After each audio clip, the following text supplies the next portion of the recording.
The time is now 12:11 p.m. The House Committee on Criminal Jurisprudence will come to order. The clerk will call the roll. Chair Moody? Here. Vice Chair Hunter? Here. Representative Canales? Representative Garvin-Hawkins? Representative Hefner? Here. Representative Lane? Here. Representative Wilson? Here. Quorum's present. Thank you. Thank you all. Apologize for the delayed start. We have our last two charges for the interim in front of us today. We will start with charge 7.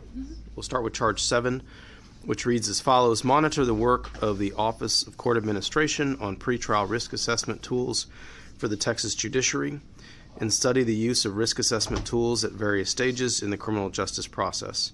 Monitor litigation on Harris County pretrial bond practices. Monitor the implementation of the legislation passed by the 85th Legislature regarding the imposition of fines, fees, and court costs in criminal courts. Any members want to make opening remarks before we bring up panels? Chairman? Okay, so that being said, we'll bring the Honorable Justice Hecht and Honorable Judge Keller for our first panel. And thank you all for taking the time to be here.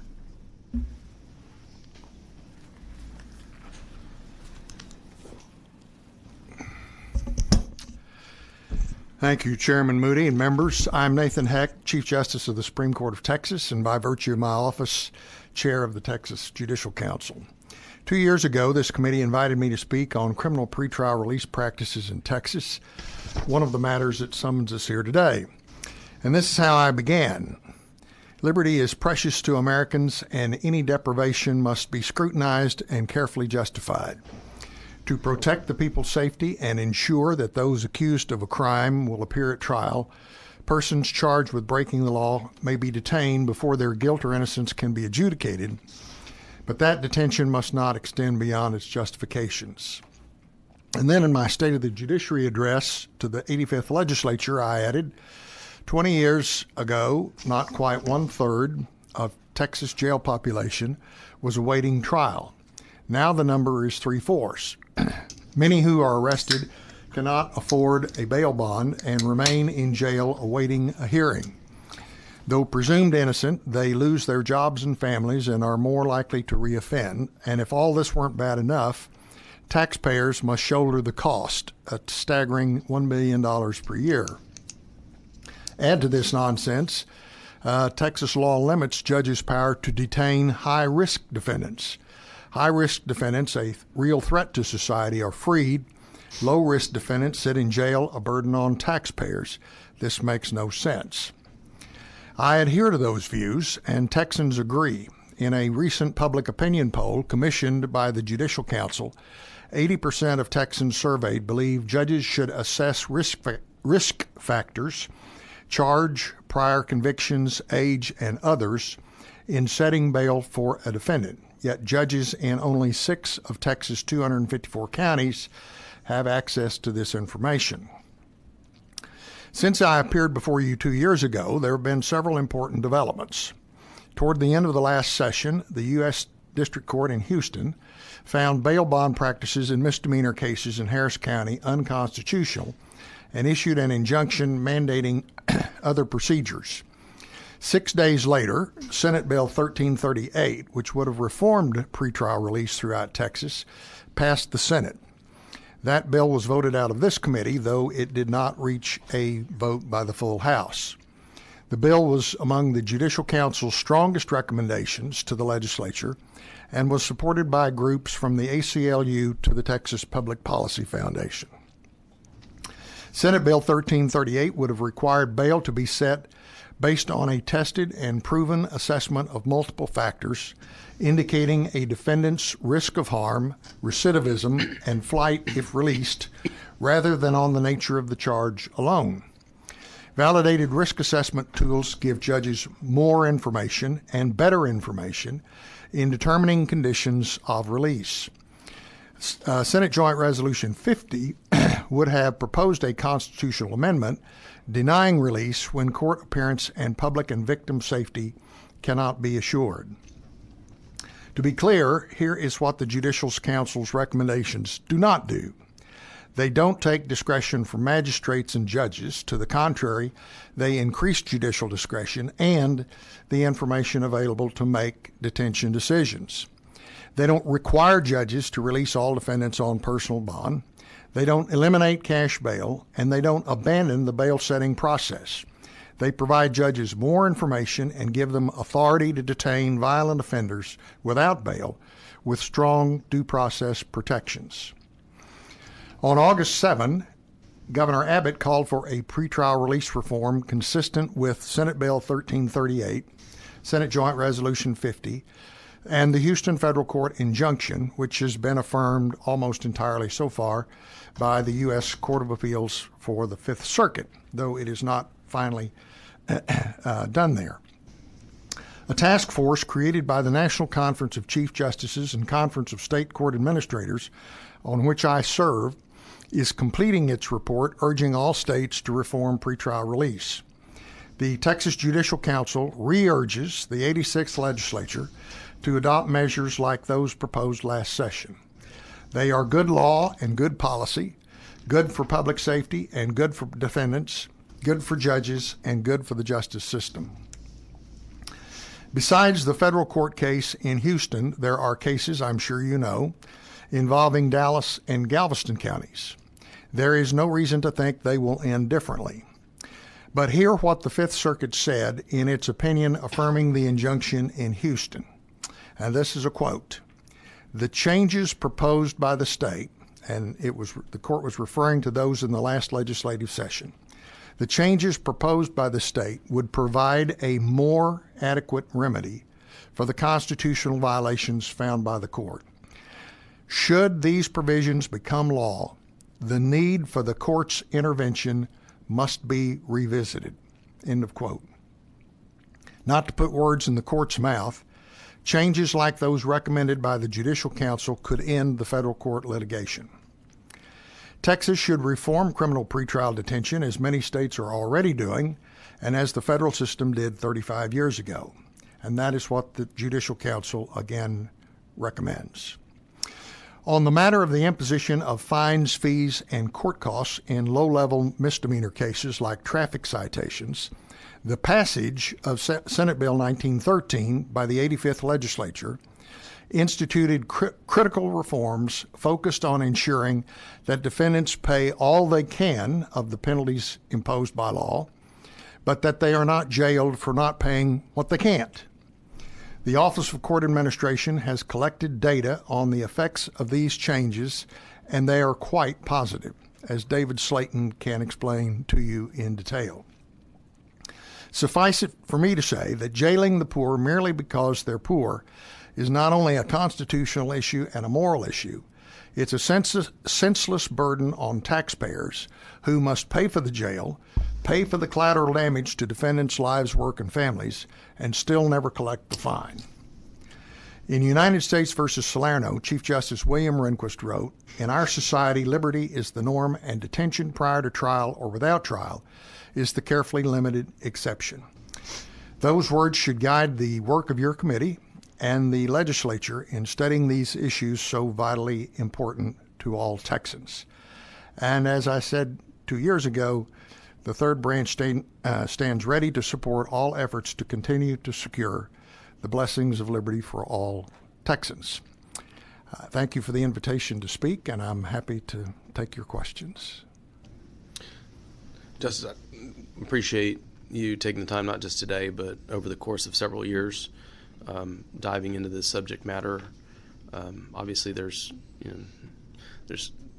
various considerations and lots of complex litigation involving these issues, and so I'd like to thank you for your leadership on it and continuing some very good traditions in stepping up on issues like this from the Supreme Court. So, thank you. Thank you, Mr. Chairman. Mm-hmm. I just want to tell you, Chief Justice, thanks on a different topic, so the members know the Chief Justice reached out to my area after the hurricane. And what a lot of folks don't realize is jail and judicial impact after a hurricane. We sometimes think of everything else but our court system and the impacts on the court. And so I want to tell you thank you, because he reached out, and we're going to work with the Chief Justice on doing things from the judicial side. But we did pretty good, but as you and I have talked, we can always find different ways to do better. And in fact, I've got a very good judge friend of mine sitting in the audience who will talk later, Judge Watley, who was in the center of it too. So every now and then you only get criticism and feedback. That's Slayton's fault, but other than that, I just want to tell you thank you. Thank you, Representative Hunter. And I just met with Judge Watley a little earlier this morning, and with judges from Houston to discuss exactly those issues. And Chris Daniel, who's here as the district clerk in Harris County, to make sure that the third branch is doing all we can to get them back on their feet and back to normal. But it has been a tremendous struggle, and Rockport, as you know, was hit very hard. Houston was too. Port Arthur, it'd been a struggle for the courts just to stay open in some instances.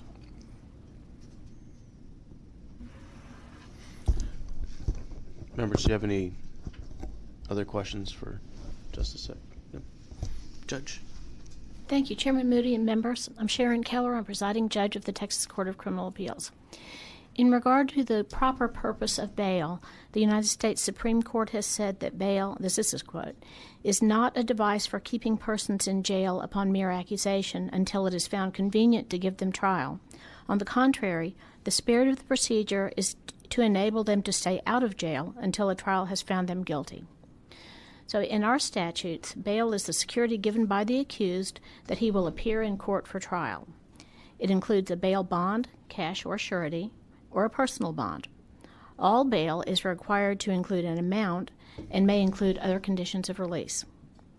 Getting the bail decision right is critically important to make sure that defendants appear in court and that public safety is ensured. Studies have found that low-risk defendants have worse outcomes when they are detained pretrial, and they are significantly more likely to commit more crimes if they are detained pretrial.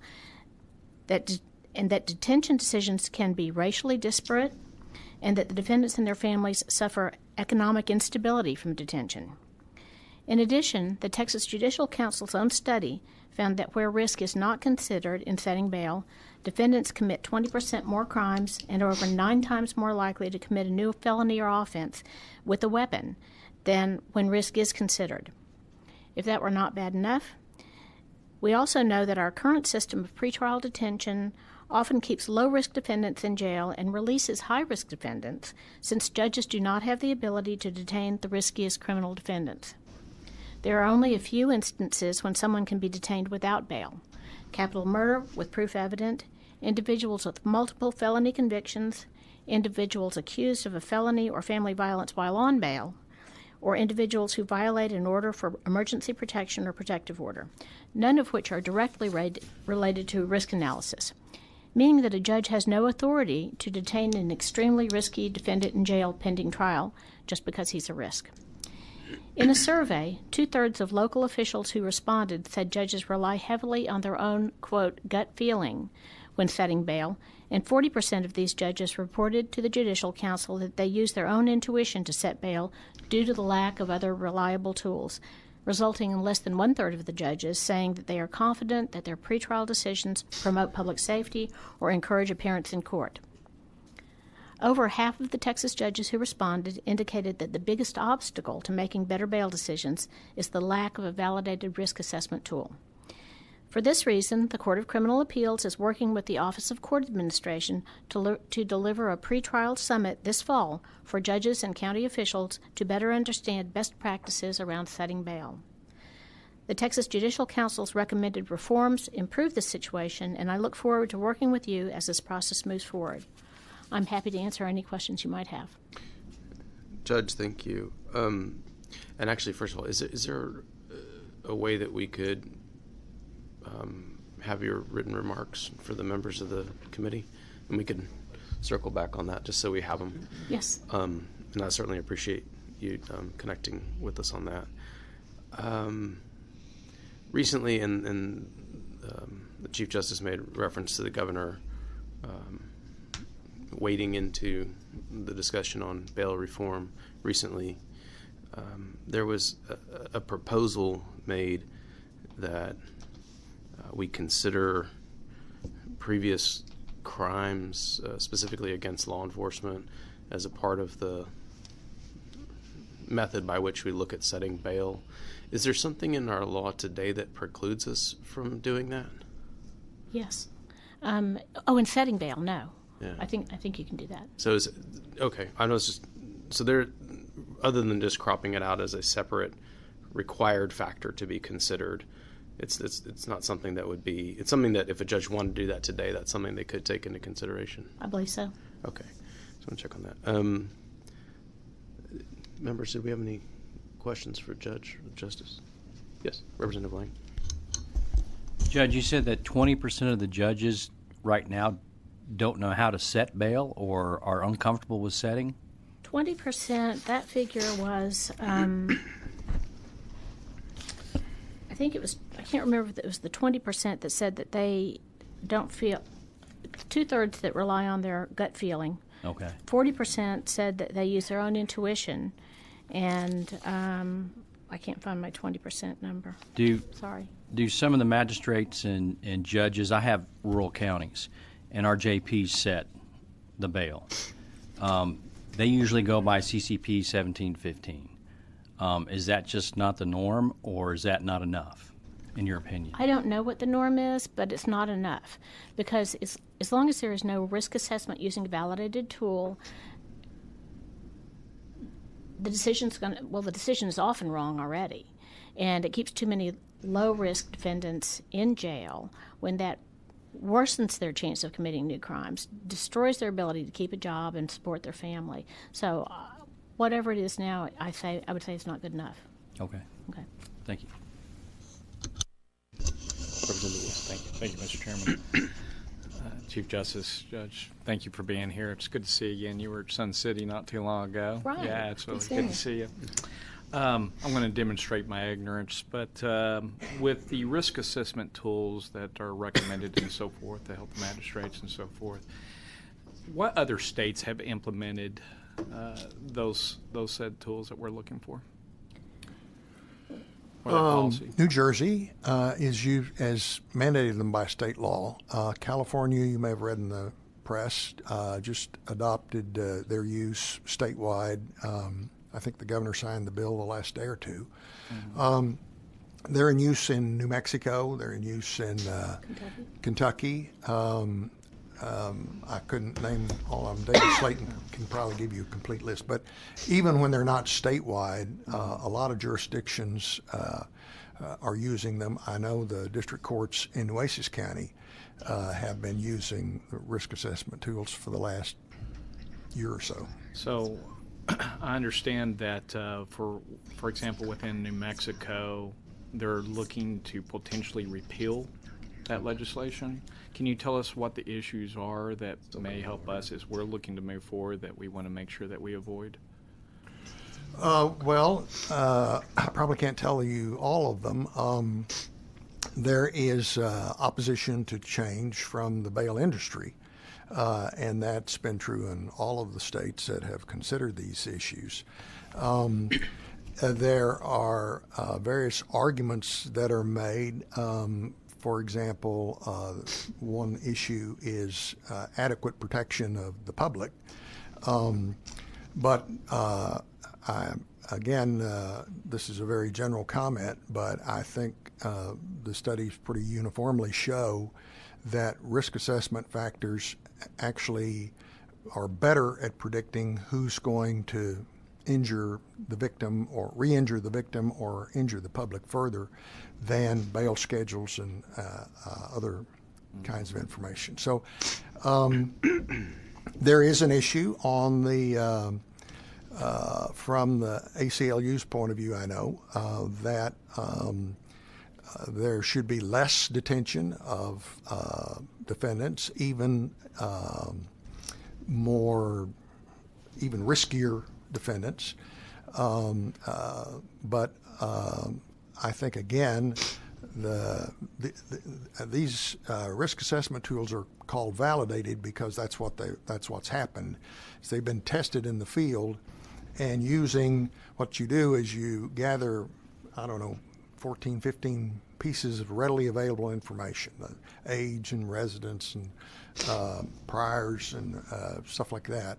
And then there's an algorithm that comes up with a score, and it scores typically likelihood of recidivism, likelihood of injury to the public or the victim, and likelihood of flight, and gives you a score. And if the score is high enough, if there's enough risk shown, then that warrants a greater detention. If there's less risk, then that suggests that the defendant should be released on personal recognizance. So there are lots of legal issues in the cases, but the policy issues have turned more on what's better for the system, what's better for society, what's better for taxpayers.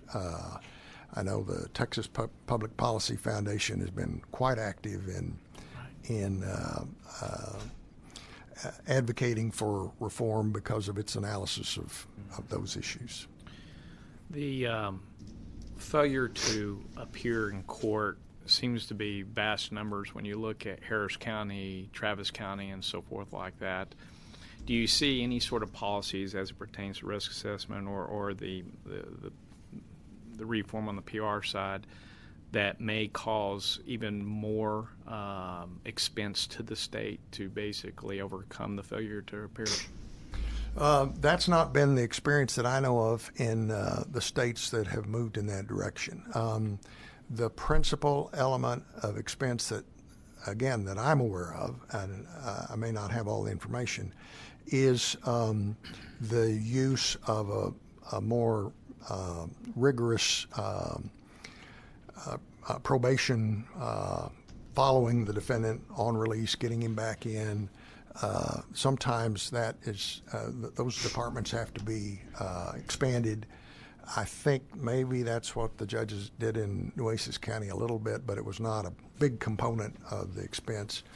But as far as does it cost the state more in the long run, I think everybody thinks no. Okay. Thank you very much. Thank you. Thank you, Representative. Do we have any other questions? No. Thank you all. Thank you. Thank you.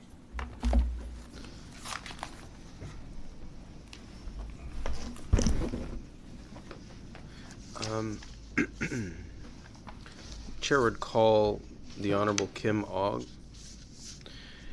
And I'm going to go ahead and do this. There are a few witnesses that are here on both charges. The district attorney is one of those witnesses. So I'm going to go ahead and read our charge one as well. And so there are a couple witnesses that are going to testify on both during their testimony, so that way it's in front of us. Reads as follows: evaluate the impact of Hurricane Harvey on the Texas criminal justice system, including its effect on the speed of criminal trials and litigation, criminal courts, district attorneys' ability to prosecute, and attorneys' ability to provide proper defense.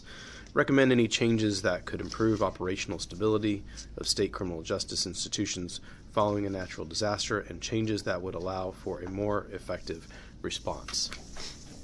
Okay. Good afternoon, Chairman, members of the committee. I'm Kim Ogg. I'm the elected district attorney in Harris County, and here representing the third branch of government. I think, as I'm going to talk to you about interim charge 7 with bail bonds, I think I should start with the premise that it's going to take all three branches of government, I think, working together to fix and create a bail system that's both fair and consistent with our overriding interest in public safety. So I wanted to talk to you, as requested, about the pretrial risk assessment tool and how that's working in practical application. So what I'd like to say is that validated risk assessment tools are proven to be effective in much the way that the justices recited to you in their testimony. In actual application, they are part of a continuum of tools and information that must be used by the judge to assess the proper amount of bail. And bail is a judicial function. So the more information, in a sense, that we provide to a court, the more informed the decision will be. The risk assessment tool that's being utilized in Harris County right now is a bit of an anomaly in that it is being applied in a cash bail system. And so rather than simply being used to recommend early release PR bonds on low-risk offenders, it's being applied to suggested money bond amounts. This is not the intended use of the risk assessment, and by combining the scores for risk of new offense with the risk of reappearance to find the, quote, correct bond amount on a preset schedule, the system is allowing for dangerous offenders to be released on lower bonds before a judge ever has the opportunity to consider the severity or the facts of the crime for which the person has been detained and arrested. Now, why is that happening? Well, by local rules, we have something in Harris County called early presentment.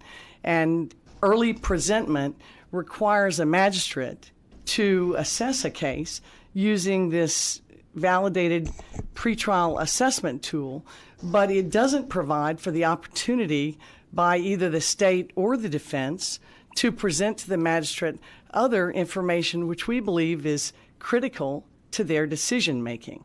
And that other information would be the severity, nature of the offense, aggravating, mitigating circumstances, etc. So although it's a critical stage for a defendant, it is also a critical stage for the state when bail is set. So this early presentment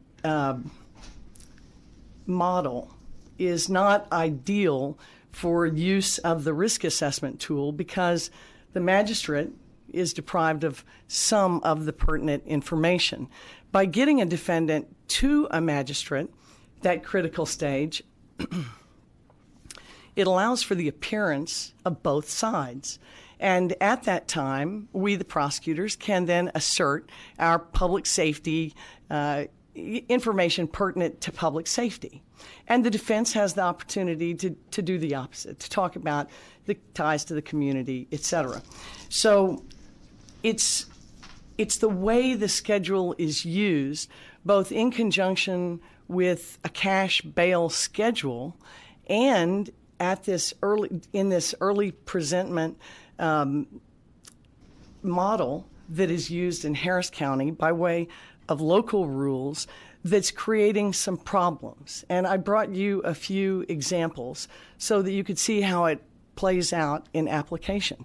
In Harris County this week, 2 police officers were assaulted and 1 seriously injured by a suspect during a family violence incident. The defendant had assaulted his wife, interfered with her attempts to escape and call for help, and was then violently resisted the arrest. He kicked 2 officers, one so viciously that she had to be hospitalized, at least for a short time. I was with the chief when this happened. I heard the calls come in, and here's what happened. Pretrial services in our county recommended, through use of this pretrial assessment tool, a $10,000 bond based on the title of the offense and the lack of the defendant's prior criminal history. He was eligible, therefore, to bond out on the 2 police officer assaults immediately without the 1517 hearing, the critical stage that I've talked to you all about, despite the severity of the offense or the dangerousness of his behavior. So I think that public safety is a legitimate concern. It's in our bail statutes as one of the considerations that a magistrate should take into consideration. And yet, in this instance, that's what occurred. In another instance, a young man with no criminal history was charged with felony terroristic threat for threatening to commit a school shooting.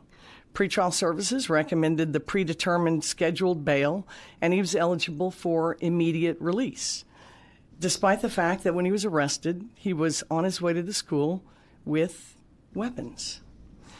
So the risk assessment tool, while an excellent and validated tool when applied through a procedure that involves allowing people to get out of jail without actually being brought in front of a magistrate, can be problematic. I do support bail reform. I'm on the record just about everywhere expressing my support for it. But because I'm responsible, along with first responders, for public safety, it's important that all the information be presented to the judges at the time the decision is made. Additionally, the tool can be at times unable to assess risk when certain offenses are charged because the bail schedule makes immediate release possible. And so it's complex, but it's fixable. Now, reforming the bail system is going to require more options than just a different version of the same cash bail schedule. We know that cash bail does not protect the public.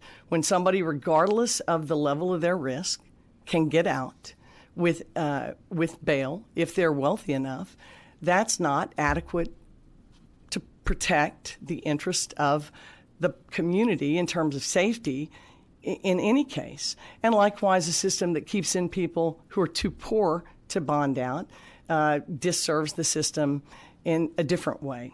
So we do have to take action, and we are suggesting that Texas counties need funding and authorization for pretrial services or community supervision departments to supervise people who are on bond, whether pretrial bond, whether cash bond. And right now, pretrial services does not have that statutory authority. So even when we're able to assess conditions or request a court to assess conditions of a bond that would make the public safer, for example, no contact with a domestic violence victim, or perhaps that's not the right example, maybe no contact with somebody that was assaulted at a business or something. There's nobody to monitor that person unless they've got a pretrial bond. So the lack of supervision is another problem that is inherent in bail reform. And I don't think that you can honestly talk about reforming the bail system without considering the additional requirement and necessity of people and resources to monitor this. We know that conditions can make our community safer, and this is a consistent recommendation by other criminal justice leaders, including the Public Policy Research Institute at A&M, the Pretrial Justice Center for Courts, the Center for Effective Justice, and the Texas Policy Foundation, Public Policy Foundation. Preventative detention is what I want to talk to this body about specifically. We are asking that the Texas legislature take a serious look about amending the Constitution and enacting related statutes that would provide defendants posing a high risk to the community safety to be held in jail without bail pending trial when certain findings are made on the record by a magistrate and a detention hearing where they're represented is held. Split bonds. We also are requesting that the legislature look at the funding that would really be required to ensure that pretrial supervision is available to those released on bond. I talked to you about that.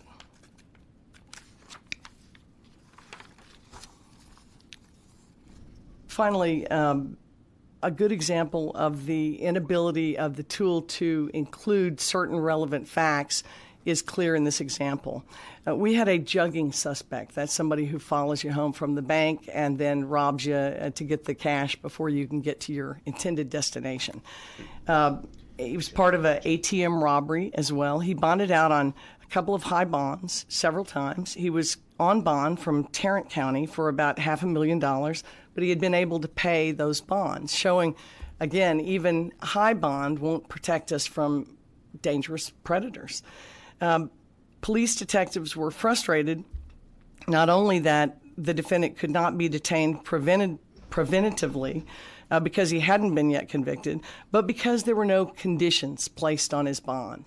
So the idea that these conditions, that whether we have bail, cash bail, or whether we have risk-based preventative detention, the idea that if you get out, there's nobody to supervise you, or not enough people to supervise you, is a critical component that the legislature should look at.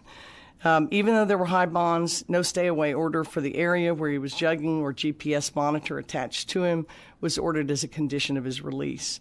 And these are the types of individuals that make for ugly headlines, and worse yet, they create tragedies for Texas families that can be avoided. So that is, I think, our response to the request about how the pretrial risk assessment tool is operating in application. It's not that it's a bad tool, it's a good tool. But the process by which it's used and the context of applying it into a cash bail framework, it's just not its intended use. So we support bail reform. I support the use of these assessment tools, but we've got to look at how they're being applied and whether we're adequately resourced to protect the public when we utilize them. Yeah, I think your point on monitoring is well taken. It's not just about processing someone and making the evaluation. It's also about keeping tabs as they move through the process as well. It is. And that is resource heavy. Obviously, it's not a small task. Well, public safety is critical. They haven't been convicted, but the public does deserve our protection, and the framework of the system has to support that. Do you have any sense, and I'll ask other people the same question, do you have any sense whether the tool being utilized in Harris County, and I know this wouldn't be statistical but more anecdotal, do you feel there's any racial disparity that can be kind of borne out in its use? So when you're looking at criminal history of an individual, I think it's certainly not a secret that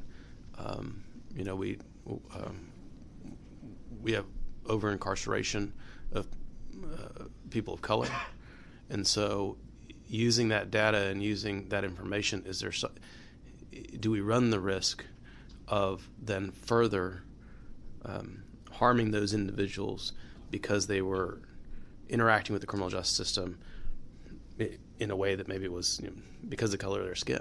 They were targeted in that way. And so are we safeguarding ourselves from further from creating that problem or manifesting that problem in a new way in these tools?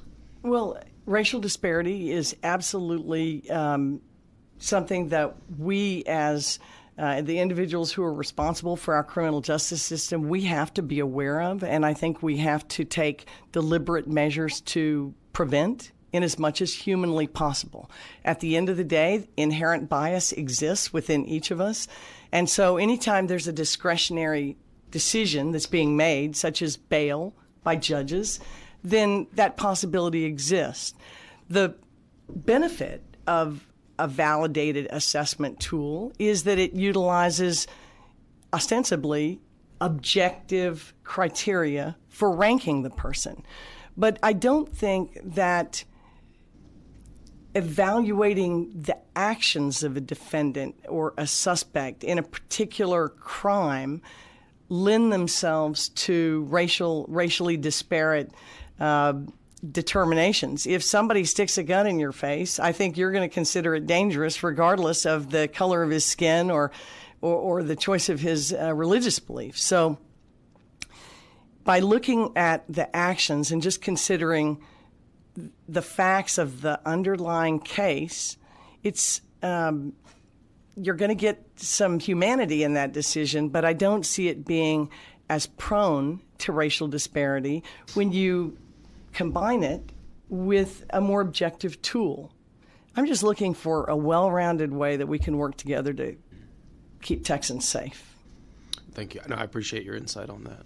Do we have any questions? Now, I know you're going to talk about Harvey as well. I want to make sure if there's any questions on Bill. Well, and previously, your office had submitted, and this goes back several months now, you had provided some data to my office specifically about caseloads, incarceration, dispositions, and everything kind of looking back at the Harvey timeframe. And I don't know if we may not share that data with the rest of the committee. Is that something that you'll be able to go over? yes, I will. Okay. I'll be happy to leave with the committee. I can submit as exhibits with regard to the bail issue the rules of our courts, both felony and misdemeanor, and the accompanying bail schedules for use with my testimony previously. But that's where early presentment is discussed. That's one of those functional applications that includes use of this tool that really has to be considered, whether early presentment is appropriate in all instances, or at least in all the instances that are currently allowed. So with regard to Harvey, we might should have started there because in 31 years of criminal practice, nothing has rocked our world like Hurricane Harvey. So let me give you a quick rundown of the cost breakout. I think that's part of the charge, is to evaluate the impact, including its effect on the speed of trials, litigations, criminal courts, et cetera, and our ability to prosecute or provide an appropriate defense for those accused of crimes. The immediate impact was that our courthouses were closed for a long period of time, our criminal courthouse. Perhaps more importantly to the building itself in terms of operations of your system, while we maintained a 24/7 intake division through the 2 weeks that sort of bookended this disaster for our city, in effect, commerce stopped. We processed the people who were absolutely necessary to process, people that had to go to jail during Harvey, but just getting them in a police car from where they committed the crime to downtown Houston was a real challenge for first responders. So we had people on call 24/7 at intake. We managed, first responders managed, the judiciary had representatives for the 15-17 hearings, but darn, y'all, we just about operated out of a boat. So it was tough. The more sobering thing, I think, is to think about what it costs a community when commerce stops for a couple of weeks or a couple of months, or is tremendously slowed down as our criminal justice system has been the last 12 months. The cost is excruciating, not just in money, but in the toll it takes on the people who run the system and who use the system, and that's the people that we all represent.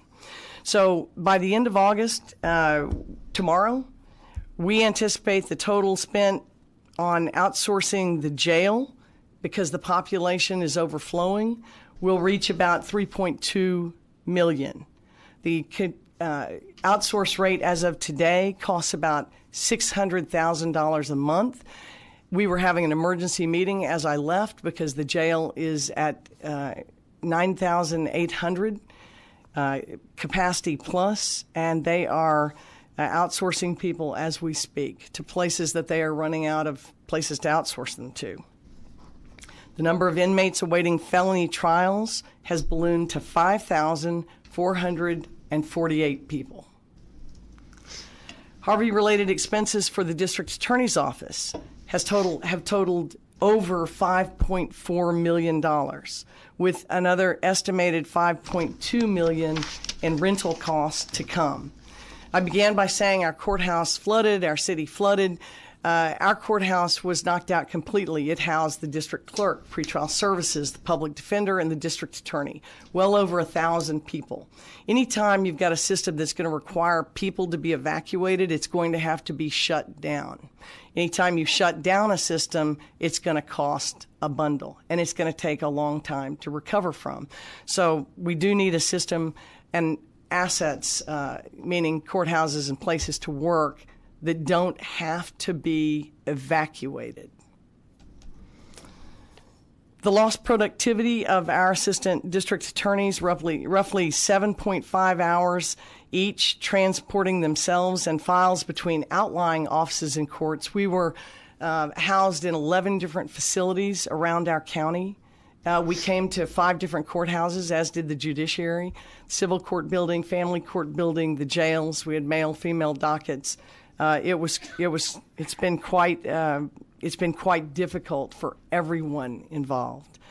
The lost time is about 57,000 hours per year in prosecutorial time. The lost time and the value is about $3.6 million per year. I would suggest to you that the human toll is much greater. We've lost more than 10% of our workforce, over 80 people. The conditions are miserable, and while certainly people had quality of life issues or other reasons for leaving, I think it's no secret that we've had a very difficult system to work within since Harvey. The approximate cost to replace the staff is about $1.4 million annually, about $125,000 per month. This, of course, was not anticipated in the budget that I asked commissioners for last year. We've been relocated now to a centralized office, which has improved our functionality a lot. The cost is about $2.4 million a year. This is a dramatically low cost because the lease was made for about 30% of market value. So we're making it based on good negotiations, I think. The estimated cost in the report that I've seen released from the Harris County engineer to rebuild and improve the Criminal Justice Center is $86 million. I think we're going to find that experts may disagree on the amount anticipated or expected and the length of time it will actually take to accomplish this. The county has spent about $8.5 million moving people and fitting out the administration buildings for their needs. And I know you're going to hear from the district clerk and others here, but it's been difficult on everyone. The total is over $108 million with no end in sight for jail outsourcing. So the impact on the speed of criminal trials. We've seen about a 6% increase in annual misdemeanor filings from 2017 to this year, but we've seen a 66% increase in pending misdemeanor cases. In county court, misdemeanor court, we show that before Harvey, we had about 41% of our total cases lasting longer than 90 days. Now we have 50% of our cases lasting longer than 90 days. District court felonies. Prior to the hurricane, we had about 10,000 or 52% of our total filed cases lasting more than 120 days. Now we have almost 13,500, 54% of our cases lasting more than 120 days. We've seen an increase in filings of about 5%, but a 26% increase in pending felony cases. This in part would explain your increasing population in the jail. When the back door's not operating properly, the jail fills up. Lack of courtroom space is only one part of the equation. We see an exacerbation by an ever-increasing rise in the number of settings between filings and disposition of cases. In 2000, the average number of settings to disposition was 3.5 for misdemeanors and 5.2 for felonies. It has risen steadily with a much higher current average now of about 5 settings for misdemeanors and about an average of 6.5 for felonies. I've got charts that break this out. It, too, is a complicated issue, but I think the bottom line, what I'd like to tell you all about Harvey, is that our justice system needs your attention and help. The caseloads are tremendous. It's part of why people leave. In misdemeanor court, some of our lawyers have more than 500 cases. In felony court, the caseloads, much more serious cases, the caseloads are huge. The job is very difficult on everyone involved. I think that answers most of what you had asked me to discuss. We think that bail is also impacted. The bail issues are also impacted, of course, by the storm.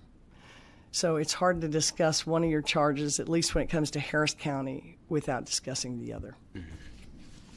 Well, I certainly appreciate you taking the time. I know there's still, even a year out, lots and lots of work that you're doing on a daily basis to address the issues from Harvey. So thank you for giving us kind of a view of the disruption. And I think when we get to the other witnesses that are here, we'll get to dive in a little bit deeper as well. So do you have any questions on that? Yes, Representative Lang. Thanks, Chairman. You said after Harvey you had about 5,800 awaiting trial for felonies. What was your normal awaiting trial in jail? Do you know? I'm just curious. I do.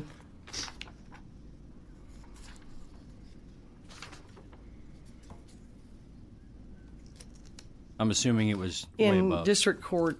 This was in response to the question about the speed, and it's really not as bad as it could be. Our judges and our prosecutors and our defense bar and our clerk, we really are trying to work together to reduce this. But district court cases older than 120 days in July of 2017 were 10,700. District court cases older than 120 days now are 13,485. Okay. Thank you. And my other question was the early presentment model you talked about In bail? in bail. Is that a local thing that was imposed on, or who came up with that? Well, I've looked at I think that's the exact question. I've seen that it's included in the rules, the local rules. So our judges, I believe, have adopted those local rules, and that's where it's discussed. I do not, as far as I know, it is not part of the lawsuit that's pending, but you have experts here who are parties to the lawsuit who can answer that question. But it appears to be part of our local practice. Okay. And it's relatively new. When we were removed from the process of setting bail or recommending what the bail should be, I think there were a number of changes made. I was not present at that meeting. So, but I think there are people, the judges here can answer those questions. Thank you very much. Yes, sir. Did you see is there an uptick in speedy trial claims that you've seen? I'll check for you, Mr. Chairman. You know, there's always sort of a corresponding defense response, but I'm not prepared to answer that today because I don't handle the line cases, but I'll find out for you. Yeah, no worries. I know that there's certainly, when you disrupt, I've heard stories from defense counsel out in Harris County, ready to go to trial and prep for trial, and that can be a very traumatizing experience for the client, obviously. It can. And so we need to, we just want to see kind of how that's being The lack of courtrooms really hurt the judiciary's ability. I think they're going to be more than prepared to tell you about that, too. Okay. Try cases, but we've also suggested that the length of time that it takes to get necessary discovery, body cam footage, lab reports, would lend itself to fewer settings at an earlier time, and it would save us a lot of effort and money. And so that's something that we've discussed with the judges. It's not yet been incorporated into practice, but it is something that we've discussed with them. Are you all paperless? We are. Okay. Not completely, But one thing I'll say for Harvey, it made me and our office of 700 people take on the paperless challenge. It was better than dragging boxes around town in the rain and dragging them between courthouses and cars and people's homes and our shifting offices. And so we're getting there. We're not there yet, but our people have done a remarkable job. I would like to just say for the servants of Harris County, the public servants who are prosecutors and who work in our courts, and really for all of the parties represented, the people have been getting their money's worth. Thank you very much. Appreciate it. I'll go ahead and call up panel 3, the Honorable Alan Place, David Slayton, and Kelvin Banks.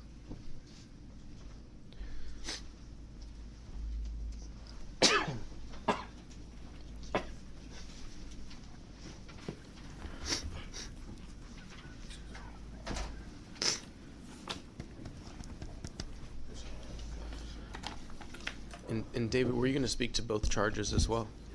Okay. Yeah.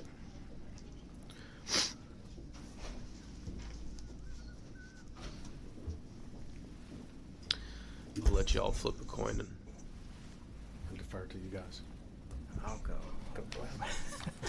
Mr. Chairman, my name is Alan Place. I'm here today on behalf of myself and Texas Criminal Defense Lawyers Association. I'll try to be brief. These gentlemen come prepared with handouts, so we're going to get to them pretty quickly. We find ourselves agreeing wholeheartedly with Judge Keller and Justice Heck today. Bail is a constitutional issue. There's still a presumption of innocence, so I think our position is pretty obvious in terms of where we are. What I will say in regards to pretrial bond programs, the Chairman is right on. Monitoring is going to be critical. I live in a rural area. I cannot imagine the challenges this gentleman has to my right in Harris County, but in a rural area, our county has, at the insistence of our county judge, has had a pretrial release program for a good while. It's been very successful. The success of it is dependent upon follow-up, and that is something that they have urged on, and they have continued this program because they find it to be successful. Let me just give you two quick examples that, since I'm most likely the one on your panel today that might actually be representing or appointed to represent somebody in this situation, let me just give you two examples that somewhat play into what we talked about yesterday in regards to state jail. But initially, let me just give you this example. You find yourself charged with a Class B or A misdemeanor. A Class B misdemeanor has a maximum punishment of 6 months.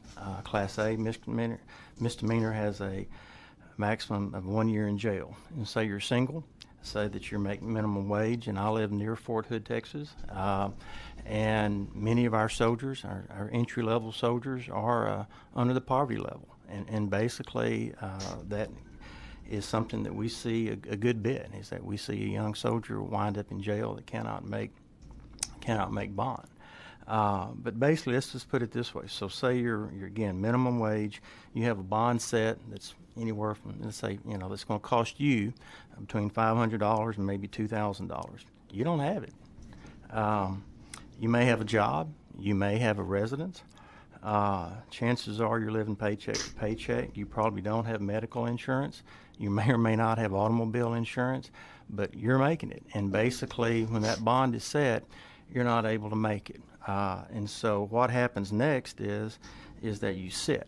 Number one, you'll get a court-appointed attorney. He or she will come to see you. You will discuss your trial plans, and sounds good until the attorney tells you, look at the backlog in terms of where are you in regard to misdemeanor cases or felony cases. You just heard Ms. Ogg talk about it.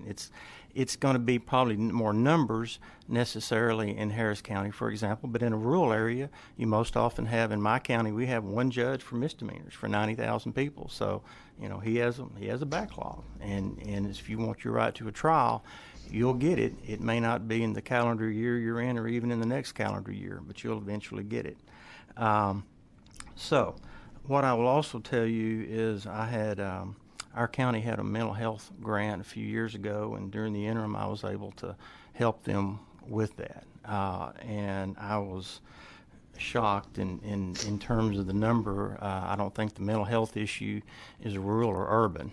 It's probably going to be about the same percentage wherever that you are. But the PR bond program in our county, basically because it would come in and it would allow conditions such as requirement to go see MHMR. These were people that we were able to get out, had conditions, show back up for court, and be able to handle their case in a responsible manner. So it can work.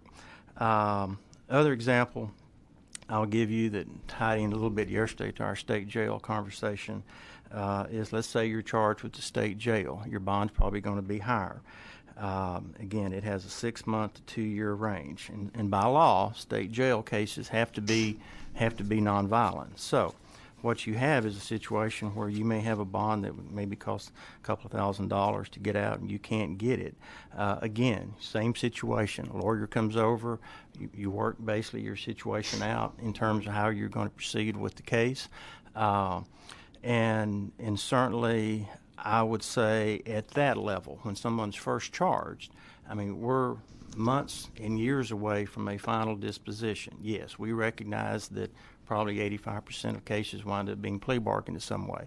That's not the number at the beginning when they're first arrested or whatever. That's not the situation that you go in and just, again, start trying to play, let's make a deal. That's just not the way it works. You have to work the case, you have to investigate the case, and then basically you have to decide in conjunction with your client how you're going to proceed.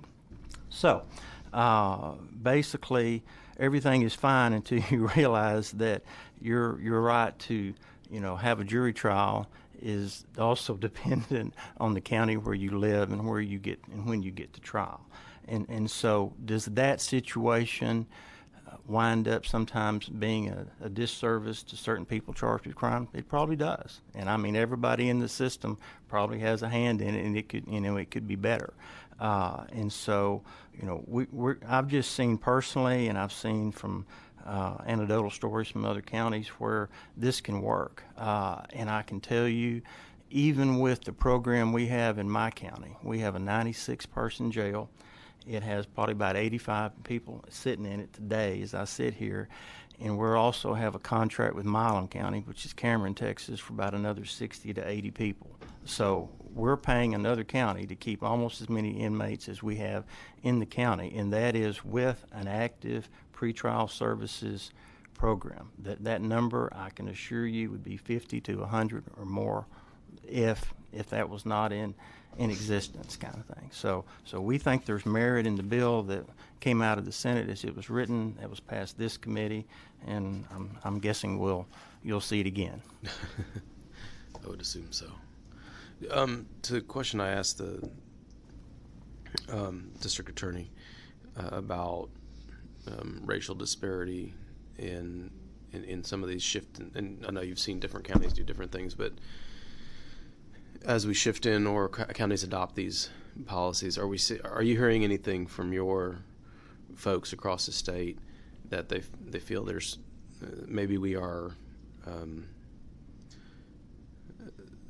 somehow institutionalizing some of those historic practices of over-incarcerating people of color? And so when you're looking at the factors that are being considered for someone in a risk assessment tool or whatever whatever it may be, are we addressing that? I would think it would be a concern. Are we addressing that concern? And I'm sure there's other people that can speak to it as well, but I'm just wondering if you've heard some of those things from your membership across the state.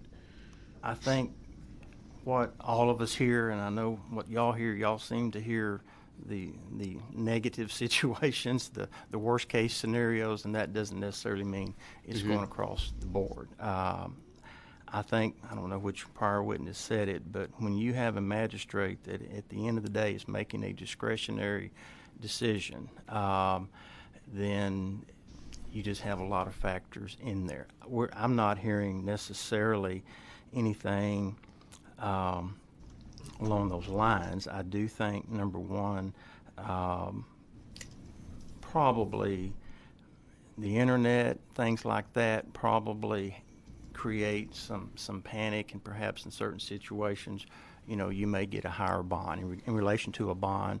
And I would like to think it has more to do, as the district attorney indicated, with the offense as opposed to the racial background of the individual. Okay. On the other hand, I can't say that it's not going to be, something that can be, considered. But I do think, as Justice Hecht and Judge Keller indicated, I think, risk assessment tools that were part of that bill tend to address it on the face in regards to elements as opposed to any sort of other type of consideration, which is what we think it obviously should be. Okay. Thank you. Members who have any other questions for Alan? No? Thank you. Good afternoon, Mr. Chairman and members. My name is David Slayton. I'm the Administrative Director of the Office of Court Administration and Executive Director of the Texas Judicial Council. I'm going to speak to you about your charge on bail, speak to you about the fines and fees legislation from last session, as well as on Hurricane Harvey. I'll start with the bail efforts. And I want to start by making sure you have a sense of what most Texas judges have. And I encourage you, if you haven't already done so, to talk to your local magistrates who are doing this in your own jurisdictions, because that's what we did when we started out on this effort. And what most judges in our state have when they're looking at setting bail for an individual who's been arrested is Jane or Joe before them and the fact that they're charged with X. And that is it. They don't many times have their criminal history. They don't have any information about their previous failures to appear or previous convictions or other risk factors. And so they are, in a sense, asked to, as Judge Keller said earlier, use their intuition as well as part of that. Some studies have shown that, to speak to Chair Moody's question, some studies have shown that that is where sometimes racial bias can come in, just the implicit bias. And in fact, we've been training judges on implicit bias to try to help them address that issue as they're doing it. And what the Judicial Council has recommended is that, just as with everything else when judges are making decisions, we feel like more information is better. And that not that we can use an algorithm to make a decision. Certainly we don't think that makes sense, but that instead the risk assessment can provide them with another piece of information which looks at that. And so the Judicial Council's recommendations, first of all, recommends or would recommend that the legislature require that all defendants be assessed for risk so that that information can be made available to the judges at the time they're making a decision on their bail. In addition, the legislation recommendation from the Judicial Council is that judges should have all forms of available bail available to them. And I want to point out, in response to Representative Wilson's question, the recommendations from the Judicial Council and what the bill last session did are not at all what any other state has done. And I want to be clear about that. The legislation that was signed in California a few days ago did away with cash bail altogether. That is not the recommendation of the Judicial Council. In fact, there's a specific recommendation that all existing forms of bail should be maintained so that judges have access to all options and discretion to use the appropriate one. The New Mexico legislation in particular was a constitutional amendment that prohibited detaining defendants who aren't deemed to be dangerous or flight risk solely due to money. So there's a constitutional amendment that prohibits a judge from keeping someone if they can't afford bail. We're not recommending that, and that's not what the legislation had. So there are no other states that have done this the way that the council has recommended. We've taken some of what we think are the best practices from these states and instead have tailored something that's specific to Texas. In addition, one of the recommendations of the council is that the Constitution be amended to allow defendants who are high flight risk or high risk to community safety to be held in jail without bail pending trial after there's due process protections put in place.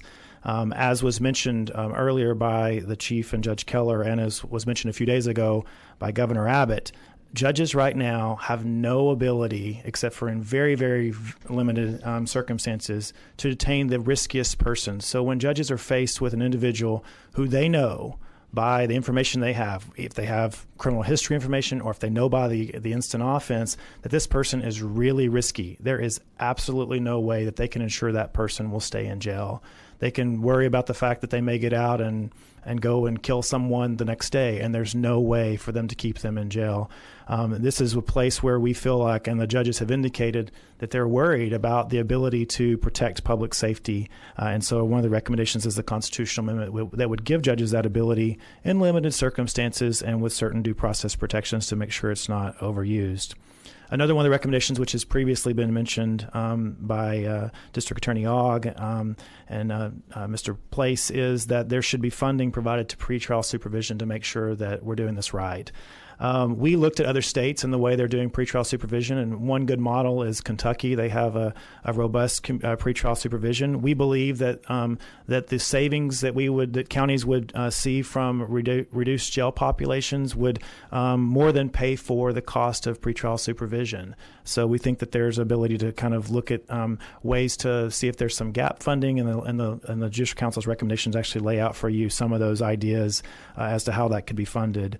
And basically making sure that magistrates are well trained. One of the things that is in our recommendations, the state provides funding for judicial education, but that funding is prohibited from being used to train magistrates.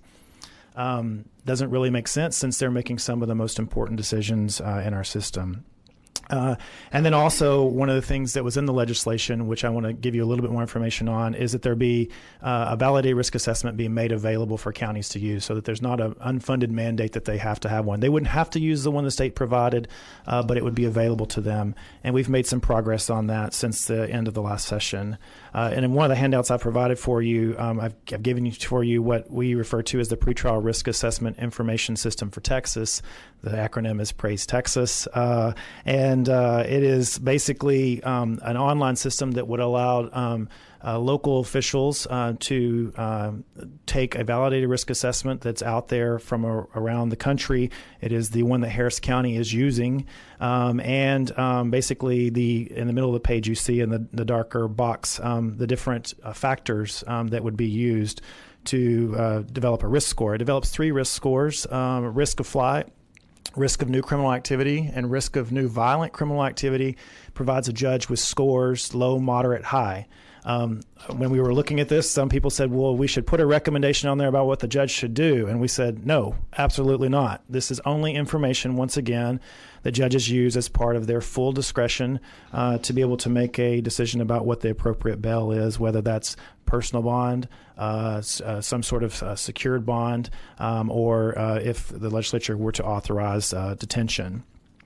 So we're working with some counties across the state on this. We have a couple of counties that have indicated interest, and as Judge Keller mentioned earlier, we are planning a summit for later this fall where we'll invite some counties who are interested to come and begin to plan how they might be able to incorporate this information as part of their bail decision-making process and potentially use the tool that we've provided for you. So that's that information. I've provided for you just one more document, which is we have been able to provide to each of the counties really a place of what are the data elements that are necessary to do this. And I will tell you that has been the biggest challenge with some jurisdictions about sometimes the data is in 4 or 5 different systems locally, so it's a matter of trying to work with them to help get that process implemented. So that's where we're at on the implementation of a risk assessment tool, and we continue to work with the judges across the state on that. I'll move on to the fines and fees. You see some. Real quick, sorry. Quick, and thank you. How many counties have, or what are the counties that have implemented risk assessment tool? So there are 6 counties. So when we did this was data that's good through the end of 2016. So there may have been some counties. In fact, I know there's some counties that have begun doing validated risk assessment. But when we did that study at the end of 2016, there were 6 counties who were using validated risk assessment to provide judges with that information. The other 249 responded that they did not have any form of validated risk assessment that they were using to provide that information to judges. And part of what you've done by developing this is to give that, essentially, you don't have to go out and acquire your own or contract for your own. There's something that's housed here that OCA has developed. That's correct. The goal is to, and I want to be clear what this is. I don't want anyone to think this is a magic box that you push a button and all of a sudden it does this. What this does is it automates a risk assessment that basically they can enter the information into, and it basically uses that to calculate scores that provides it to them. So it's a way to make it easier for them where they don't have to go out and, I mean, obviously some counties wouldn't have the capability of creating that or more difficulty creating that, and we've basically tried to automate that. The goal ultimately is to try to automate it more fully. We didn't get any funding for it, so we just used existing resources to try to develop this. We would like to be able to develop it where we could pull in criminal history information from DPS directly, which would be possible. It's just a matter of sort of building that out. So that is not a part of this now. It does not automatically pull that in now. It's really more of a place where they go in and say they've got 2 previous convictions and that type of information. So there's more work to be done.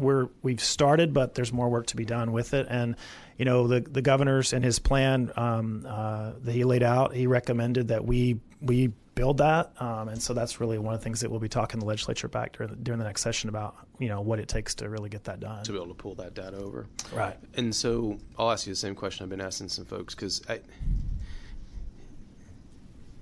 if we believe that there's institutionalized racism in the criminal justice system, if we believe, and we can debate that for hours, but if we believe that, the factors that we're pulling into play here, are we further exacerbating that here? You know, we've had lots of discussion. But you're pulling a lot of information, and information is great. Sure. But if the information is tainted by that, and I'm not saying it's pervasive in all places, but if it's tainted by that, does that not necessarily create an issue that we have to address? And I'm not saying this is something we shouldn't do. I think it is actually more information is better. The premise that you're working under is correct. Right. But are we being thoughtful about that in developing these tools? And that's my question. Yeah. So I'll just answer it flat out by saying I think there is a risk that we have to be aware of. So in particular, you see the 3 factors in the middle of the box here, which are previous misdemeanor convictions, previous felony convictions, and number of violent convictions. Just those 3 alone. If there is, once again, I'll go with your premise here, that if there is institutional racism that has occurred where there's been disparate treatment in the past, and it would most likely show up in those elements. And so we have to be aware of that. In developing this risk assessment, you know, part of this is validation, making sure that it is accurately predicting it. There are not adverse consequences from the risk assessment. And it's done with, you know, when you look at probation risk assessments, now everybody who goes on probation gets a risk assessment. So we've got to really be looking at that. And so it's one of the things that as part of the validation, this ongoing validation of this, we have to be measuring to make sure that it's not having those adverse impacts. I think there's a risk and we just have to be aware of it. I go back to what you just said, which is that that's something we will train the judges on, that just understand that to the degree there may have been overrepresentation in the past of individuals, that these are the factors that are being part of this consideration, and you need to be aware of that as you're looking at that. However, we think that's still better than the fact of having really no information except for John or Jane standing in front of them. So I think it's something we just have to be aware of, and it is a risk. And thank you for your answer, David. I think you're probably one of the most thoughtful people on this subject, and I know you care deeply about trying to produce a system that is fair, that works. And so I was in no way trying to say that there's right. You're creating that. I'm just saying it gives me comfort to say that hear you saying that we're aware of it. We need to think about it. And it's something that we have to address. Right. I mean, I didn't mention it, but you see on the first page of the information I gave you, one of the recommendations from the Judicial Council, which was really important to us at OCA, is number 6, which that data on pretrial release decisions be collected and maintained for further review. And the whole purpose of that is to make sure that what we say is happening. And if there's adverse things happening, we ought to know about it. And you ought to ask us about it. And we ought to be able to provide that to the public as to what's going on. One of the big risks, and I'm sure others will raise this issue for you, one of the big risks of algorithms is, number one, not being transparent with what the algorithm is. And we want to lay it out there very clear. Well, this is what we're collecting and how we're using it. And number two, what's the data showing? What is it providing? So those are things that we're really committed to and working hard, and we'll have continued ongoing validation on this issue to make sure that what we're trying to do is what we're actually doing. So I think that's really a good point. Thank you. Okay, I'm going to go to fines. Or were there any questions on that piece? Go Representative Lang. Chairman. I've heard that we're going by gut feeling a lot on some of these. Why don't the magistrates or the judges have access to criminal history or FTAs? I mean, quite frankly, the answer is they just don't. It's not being provided to them. So, and I can get you the specifics. We have the information from many of the judges. We asked every county to respond. I think all but maybe a handful did respond to us as to what they have.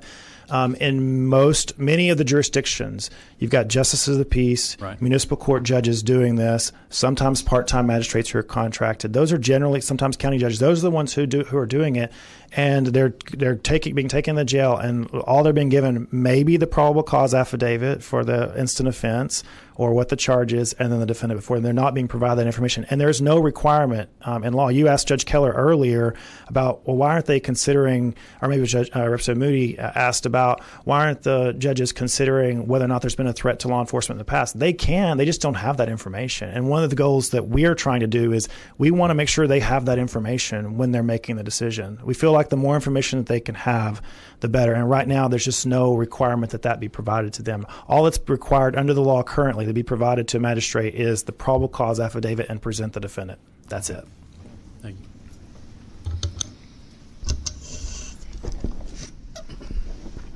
Chair recognizes Representative Wilson. Terry Wilson. Mr. Slayton, thank you for being here. Appreciate your comment. Reference what 1338, I believe it was. Is that what? That's correct. And of course, Senate Joint Resolution 50. I believe what it was and what it was not in terms of New Mexico, New Jersey. You threw in a little bit of Kentucky.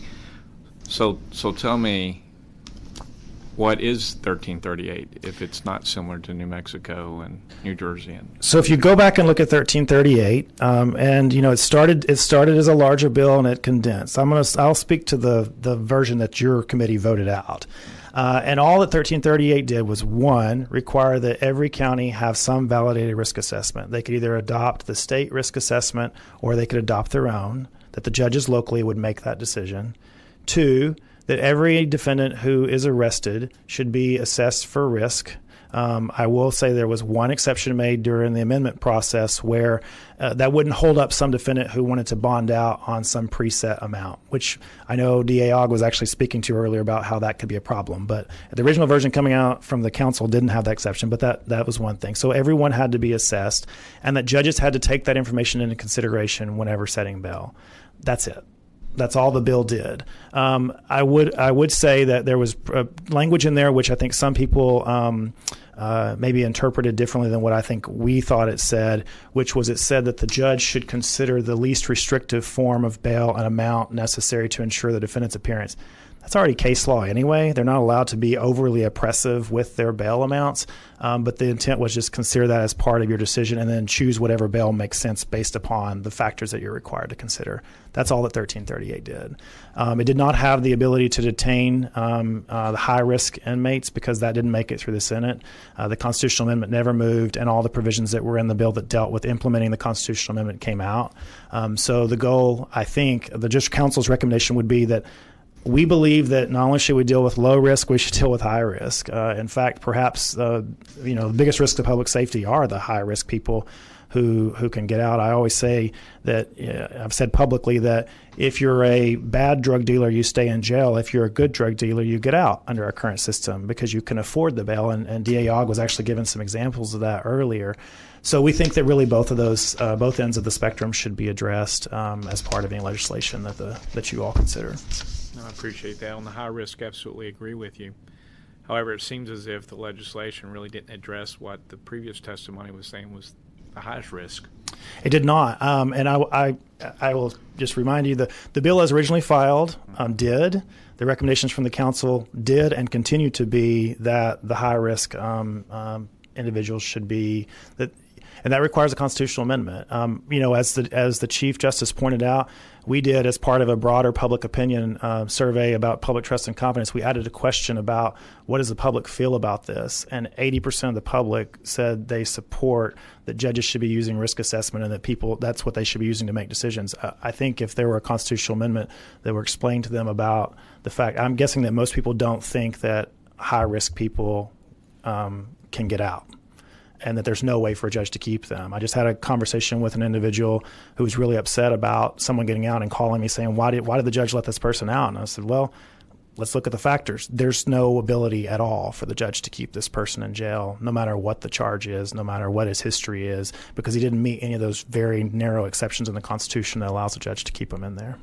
You know, I've heard many talk about the fact that really it's about a stronger lobby, the Bell lobby and so forth like that, just trying to keep things from happening and so forth. But at the end of the day, when you look at the service of the Bell and its purpose, and of course, you know, you have folks who work for the Bells and so forth like that to make sure that they show up court appearances. But you also see that there's a high number of failure to appear, especially in Harris County, Travis, and so forth like that. How do we address that? Well, whenever I heard you ask that question earlier, I looked up the stats to make sure I had the numbers. When we did our study, we actually compared Travis with Tarrant. Travis being primarily what we would call a risk-based system, using more personal bonds. Tarrant County using virtually no personal bonds, or very few, using mostly money bail. There's very little difference, and most studies that have been done across the country, regardless of the jurisdiction, have shown there's very little difference. There may be a slightly higher failure to appear rate for personal bonds, but it's not significant.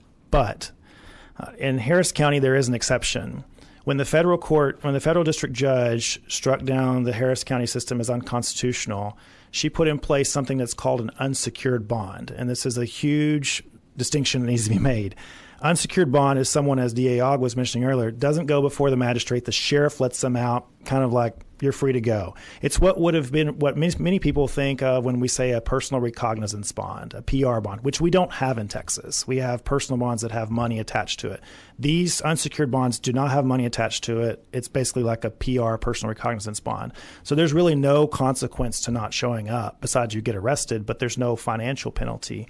Those, according to the press, which I'll take their word for it, I guess, in this instance, that those failure to appear rates on those were 40% in Harris County. So the problem with failure to appear is whenever it's done with an unsecured bond.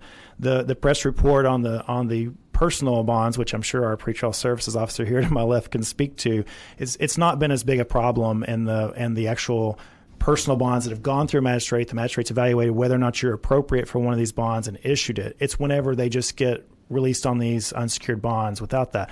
It's one of the reasons why, as the Chief Justice points out, we continue to believe that Texas ought to design a solution to this problem ourselves rather than having a court implement a change that doesn't take into account the specific needs of each of the jurisdictions. And thankfully, the Fifth Circuit, in its opinion, pointed out that if Texas were to implement something like what Senate Bill 1338 was, that the need for the court's intervention would need to be reconsidered. So I'm hopeful that before the other jurisdictions get struck down and something like this happens, in other jurisdictions, that perhaps the legislation can be put in place to make sure that federal courts don't have to get involved. Because, I mean, certainly 40% failure to appear rate is not okay in any form or fashion, and we think that judges ought to be making a decision about whenever a personal bond is appropriate and when they're not. This is really a reoccurring theme. I mean, from the first hearing we had in the interim about the death penalty, courts are going to continue to fashion these solutions for us as we sit here. I mean, this is really the job that we're supposed to be doing, and so it's no different here. We can end up with whatever the Fifth Circuit wants to do, whatever that looks like, and it's a one-side. I mean, that's going to impact everyone in every jurisdiction, no matter if they're actually being proactive on some of this stuff or not. It can impact them, and so I know there's disagreement about this subject, but why would we insist on allowing the judiciary to fashion a solution when we have the ability to sit down and bring parties to the table to discuss this? I think there is a way for us to do this that works for everybody and creates a better system. I'd have to agree with that. And of course, the one thing that we don't mention as much as we do in terms of grace to those who have to, provide bond or bail is also the grace in terms of victims deserve justice, and making sure that happens. I agree with you, Mr. Chairman. Thank you. We have a lot of work to do. We do. We will continue to work. Hopefully have more information for you by the time we get to session. I'll move on to the impact of the fines, fees, and court cost legislation. As you'll recall, there were two bills that came through this committee and ultimately passed the legislature and were signed by the governor, and those were House Bill 351 and Senate Bill 1913. They both were recommendations from the Judicial Council with regard to fines and fees and the way that we were dealing with it, and they were referred to commonly in the press and by others as the debtor's prison legislation. And basically the goal was to try to figure out a way to make sure, especially on low-level misdemeanor offenses, including Class C offenses, that people weren't sitting in jail just because they couldn't afford to pay this. So the in your materials are two bench cards, which I thought were probably the easiest way to describe for you what the legislation did. These are things that we provided to all the judges prior to the implementation of the legislation in September. But you'll see things such as the legislation requires that there be notice to defendants, but that if they can't afford to pay it, that there are alternatives. They need to contact the court. There was a lot of discussion during the session about defendants not showing up because they just knew they couldn't afford it, so they just didn't show up. And of course, that's the worst case scenario for them and for the system because they're going to get arrested. And that making sure that judges, whenever they are considering sentencing the defendant, that they have a discussion about their ability to pay and to tailor a court cost and fine that are appropriate to the ability of the defendant to pay that. You expanded the community service options to allow defendants to do community service in more ways. So, for instance, it used to be limited only to government entities and very narrowly for other nonprofits. Then you expanded that to other types of organizations, and you expanded it to things like allowing a defendant to do community service by doing job skills training or getting their GED. So it's provided judges now more discretion in being able to tailor a good program for a way for defendants to satisfy their obligations. You also provided some explicit language that allowed judges to waive court costs and fines where appropriate. And with regard to arresting people, you instructed the judges to ensure that defendants had an opportunity to get back in compliance before they were arrested. So they have at least kind of one shot before they're arrested. So we have some data for you, which, as the chief pointed out, we're very excited to share. This is the first time I think it's being shared publicly, which is that all indicators that we have are very positive. So I'll just go through those. It's the sheet that has all the graphs on it. You'll see that the number of warrants, which would include warrants for failure to appear, are drastically declining. You might ask, why was there a drop in fiscal year 17 before the bill came into law? Well, it's because we were having these discussions with the judiciary before it became law, and many of them implemented it early. So we started to see some impacts even before the law. Well, we continue to see pretty dramatic impacts after the implementation of the law. You also see a pretty significant drop in the number of warrants for failure to pay. The number of cases that are being satisfied by community service are pretty significantly, and the number of cases that are being satisfied by jail credit continue to fall. You see that the number of cases where the judges have waived the court costs or fines due to indigency have climbed, which would lead you to think, with all of these decisions, that with all the things I've just said, that must mean that collections are down. And I think that was a lot of the argument last session against the bill was, well, if we pass this law, then all of a sudden the revenue that we would expect at the state or local governments to cover the cost of the criminal justice system would decline. And in fact, the opposite has occurred. So at the very bottom of the back of the page, you'll see that the collections per case, when we're comparing time frame to time frame, exact months to exact months, the number of collections per case have increased 6.7% at the local level and 7.3% at the state level. So I think what we're taking from this anecdotally is that whenever what we saw, Judge Gravel was an early adopter in Williamson County, and what he has said is that before, when a defendant would come before them and he would say, your court costs and fine are $200, I'll see you later, the defendant would say, there's no way I can do this. And so he just wouldn't do anything, wouldn't pay anything, and then would get arrested and would lay it out in jail. And the citizens would pay for the jail time, not collect on the court costs and fines, and that would be the end of it. But instead, whenever now a judge like Judge Gravel is in the courtroom and they're saying, well, let's talk about your court costs and fine. Usually it's $200. Can you afford $200? No, I can't afford $200, but I can afford $100. and the judge says, okay, well, let's talk about that, or let's put you on a payment plan or whatever, then all of a sudden now those individuals are paying, and they're not laying it out in jail, and they're paying the court costs. And for those where they can't afford anything at all, the judges are able to say, well, let's talk about community service. Should you go to a GED class? Should you go to work at the church to, mow the yard or whatever it may be? And so I think what we're seeing is at least the preliminary impact of those two pieces of legislation. The indicators are very positive. I think the judges have reported to us that I wish Judge Gravel were here to tell you himself, but that overall compliance is up. He has a lot fewer cases on his docket for lack of compliance. They have a lot more payment plans where they're working with defendants to pay it out over time, and that the number of people that are being arrested for violations is lower, and that the average collections, that their total dollar, actually in Williamson County, the total dollar amount is up, I think, about 4 or 5% in at least his court. So, it's sort of not what you would have thought, what some people would have thought would be the outcome of it, but I think what we've seen is some pretty positive outcomes from those two pieces of legislation. So just wanted to provide you that impact update on the legislation.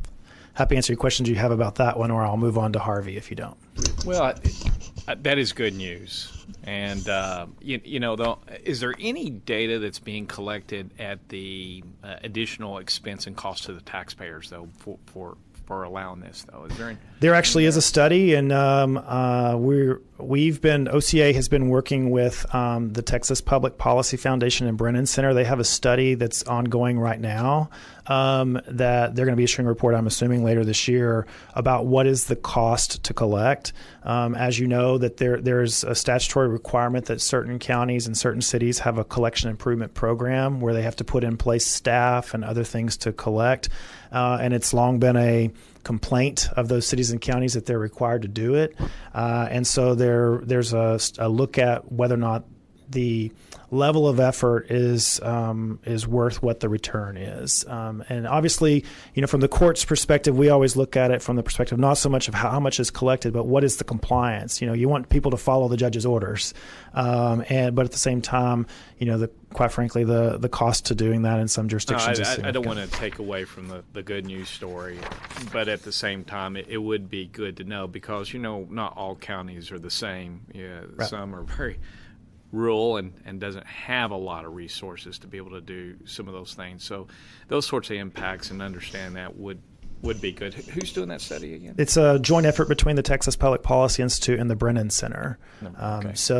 And I will tell you, we've done individually for jurisdictions cost-benefit analyses before, and they most of the time show that it's a cost benefit to the county or city to do it. The question is, we look at the total cost versus how much the increased revenue is. The question is how much of that would have happened naturally. So I think it's kind of where this study will be enlightening to all of us about what are the benefits of these programs. I don't know the date. I'm assuming it will be before the next legislative session. If there are any other questions, I'll move on to Harvey. You've already had a great update, so I don't want to spend much time on this. But I provided for you a couple of some data, and I know that some of the Harris County judges are here, and they're going to provide you a little bit different picture of the data because they have the full year's worth of data. Our data, we only have a portion of the year. But I wanted just to show you, this shows on the front felonies, on the back misdemeanors, kind of looking at what's going on. And we focus this on criminal, obviously, for this committee. There are obviously impacts on the civil and family and juvenile side as well. But what we've seen, interestingly enough, in most counties is a drop in the number of cases filed. So prosecution of cases is down, perhaps, as DA Ogg pointed out, because of the lack of resources to do that. And we've seen a fairly consistent drop in the number of dispositions too. Obviously, less cases filed, less cases disposed. Overall, I think if you look at the various courts, pretty much all the jurisdictions that were affected have stayed up. Although I think the data you'll see about Harris that shows the rest of the year may at least bring up the issue that DA Ogg was talking about, where they are having issues staying current. And you'll see Chair Hunter's gone, but Nueces County has had a pretty significant increase in the filing, which has affected their pending cases. On the misdemeanor level, Harris County, the caseload's climbing, and I think DA Ogg mentioned that earlier as well. But I think for the most part, other things are going pretty well there, and I think the judges later will be able to explain this a little more. I also provided for you the Supreme Court has the authority to, in the time of emergency, when the governor has declared an emergency, to issue emergency orders that help the courts. And I provided for you a list of all of the orders that the Supreme Court issued. They worked in conjunction with the Court of Criminal Appeals on a number of them to suspend deadlines and other things to allow courts to move. As you will hear later, Aransas County, Rockport, those areas were just devastated and didn't have a place to even have court. So we allowed them to, the Supreme Court signed an order allowing them to hold court outside of the county, which was, I think, probably the first time that's ever been done. But it was basically allow the courts to keep functioning. One of the really nice things was, as DA Ogg pointed out, because of the fact that our courts have gone very much into electronic age, as I tell everyone, justice never stopped. We had people filing cases electronically, judges signing orders, clerks being able to process them remotely. So that was really very beneficial. Lastly, on the Harvey issue, provided for you, the Judicial Council has 4 recommendations for the legislature to consider, and they all deal with the authority in a disaster of how to handle the judiciary. So, for instance, you'll see a specific recommendation to amend the statute to allow the Supreme Court more discretion to issue orders that last longer. The current statute allows those orders to only last 30 days during the time the governor has an emergency declaration. So that meant they were issuing this order and 30 days later issuing the order. So it's over and over and over again. And they would like to be able to have the discretion to issue those emergency orders for longer than the 30-day time frame. And also just some real sort of technical things that the legislature should amend the local government code to allow justice courts in time of disaster to be able to have someone at the regional level. We were having justice courts having to seek orders from the Supreme Court that allow them to have meet in different locations, and it would be a lot easier for them to work with their local regional presiding judges on that. Also, that the regional presiding judge be able to designate alternative locations for proceedings outside the district, so that if a district court wants to meet outside, that they wouldn't have to come to the Supreme Court for that as well. And then recommendation 4, there's a provision in the Constitution that requires district courts to hold court in the county seat of the county unless the legislature directs otherwise. And as you can imagine, with some of our counties now, the larger cities are outside of the county seat. And so when we were in the midst of this disaster, some of the courts were wanting to hold court outside the county seat, and there was some ability to do it, but it would be nicer if the statute was cleaned up to make it clear that authority is there. So those are the recommendations with regard to the emergency. And there may be some more. We were meeting with the judges earlier today, and there may be some additional recommendations we come back to you with, but those are the ones that have been passed so far. Happy to answer any questions you have. Thank you, David. Thank you. I really do appreciate all the information, and for the members, if you need, the data that they house is unreal. So anything that you need to know about the courts, whether they're in your area or not, they've got it all. So thank you very much. If it exists, we have it. We'll be happy to provide it to you if we have it. He's not lying. All right. Yes, sir. Good afternoon, Chair Moody. My name is Kelvin Banks. I'm the Director of Harris County Pretrial Services. Thank the balance of the committee for allowing me to be before you today.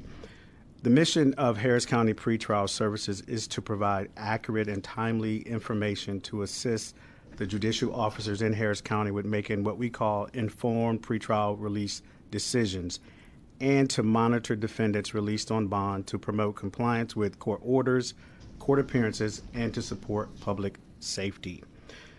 Pretrial reform, and what's commonly also known as bail reform, is a complex phenomenon that we believe should be addressed in a very comprehensive way, with the end goal of making our communities safer, making our criminal justice system fairer, while being good stewards over taxpayers' dollars. The National Institute of Correction issued a publication entitled The Framework of Pretrial Justice, Essential Elements of an Effective Pretrial System, as well as Agency, and I provided copies to you for you to read in your leisure. This is important in terms of what happened in Harris County. We pretty much had two concurrent pretrial reform efforts going. We had the federally imposed pretrial reform effort, as well as what was the local reform effort that began back in 2009 with the creation of the Criminal Justice Coordinating Council. It was also started in 2015 when my predecessor reached out to the Arnold Foundation to adopt a new risk assessment. In the context of the essential elements, there are 14 elements that are a comprehensive view of what a effective pretrial release system should have in it. To date, I will say, and to I think Chair Moody's earlier statement, why should we wait on the federal court to tell jurisdictions what to do? I would like to say emphatically that Harris County did not wait. They instituted these things and also recruited me from Detroit, where I was the director of pretrial services, to come down and to assist with the other key stakeholders with reforming our local system. With that in mind, the 14 elements that are in this particular document, as of today, we have in part or full all of those within our system. And so some of those elements that are mentioned in 1338, the bill, including risk assessment tools, what we call universal screening, as well as using judicial discretion, are included within these elements as well. I want to kind of focus in on universal screening. Prior to us implementing our new risk assessment tool, the public safety assessment, in July of 2017, we had a interview-based risk assessment, which only allowed us to interview and subsequently assess only 80% of the population that were arrested in Harris County on AB misdemeanors as well as felonies. Since we adopted the non-interview-based public safety assessment, we are now positioned as a pretrial release system to assess 100% of those that are arrested on AB misdemeanors and felonies within Harris County. There were several things that were stated by prior speakers, if I could, that I would like to address, if I could. One thing was about the early presentment process. So one of the things that we did locally within Harris County in our re-engineering of the pretrial release system was try to identify those individuals that were low or moderate risk that could be released earlier in the process. I believe one of the earlier speakers said if for those individuals that are low to moderate risk, the research shows that if they're kept in jail for a shorter period of time as 48 hours, we increase their criminality, we increase their recidivism, we increase their conviction rate, we increase their jail as well as their prison time. So the one of the focuses of the re-engineering of the pretrial release system in Harris County was to identify those individuals that could be released safely within the community at an earlier point. At the same time, we also, for the first time, put a stopgap in place for those individuals that were high risk or high charge, where we would force them to go before a magistrate judge for their first appearance hearing for their bail, before their bail can be determined. Within Harris County, my department, 130 staff, we have the sole responsibility of doing the assessments on all those that are arrested on AB misdemeanors as well as felonies. However, within the county, and I think it was also mentioned earlier, that we do have a bifurcated system of supervision where, based on a county attorney opinion, based on state statute, we are only allowed to supervise those that are released on personal or unsecured bond. However, the probation department, CSCD within Harris County, supervises those individuals that are released on secure money bail, if ordered by a judicial officer. The other point I wanted to kind of address, if I could as well, is that racial and ethnic disparity. I think it's a great intentional focus that we should look at. Within Harris County, and as a part of the MacArthur Grant strategy, we do have a racial and ethnic disparity coordinator, and we do have a committee that is looking into if there are racial and ethnic disparity issues throughout our criminal justice system, starting with patrolling certain areas all the way through to conviction. The data for that, for those findings have not been tabulated and been released, but I do want to say that we as a community in Harris County are being proactive in terms of looking at the racial and ethnic disparity and the impacts potentially within Harris County. Thank you for pointing that out. Do you have a schedule in terms of that data being released publicly? It is currently being gathered. Okay. It is currently being gathered because it involves so many. Sure. It's looking at the entire system from arrest, from patrolling to arrest, all the way through conviction, which involves multiple law enforcement entities as well as departments within Harris County, and so it is a daunting task. But we are within as a strategy of the MacArthur Grant, we are purposefully looking at that and try to be able to release some things in the next year or so. Okay, I believe that's fantastic. What is the name of the committee? Racial and ethnic disparity, and we often use the acronym RED, the RED Committee. Okay. Thank you. So go ahead.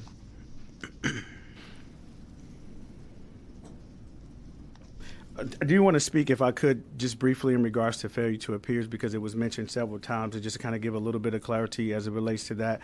And it is true, I think David Slayton mentioned as well, that the failure to appear numbers, Representative Wilson, that you often hear about in the media is directly connected to what we call the bail reform order releases, which are as a result of the litigation. Those are where the sheriff was, through the litigation, allowed to release individuals on unsecured bond, and they were cycling through our system, and that's where you had that increase in terms of failure to appear. So those numbers were directly connected to that litigation. I want to kind of give a little bit of feedback on that.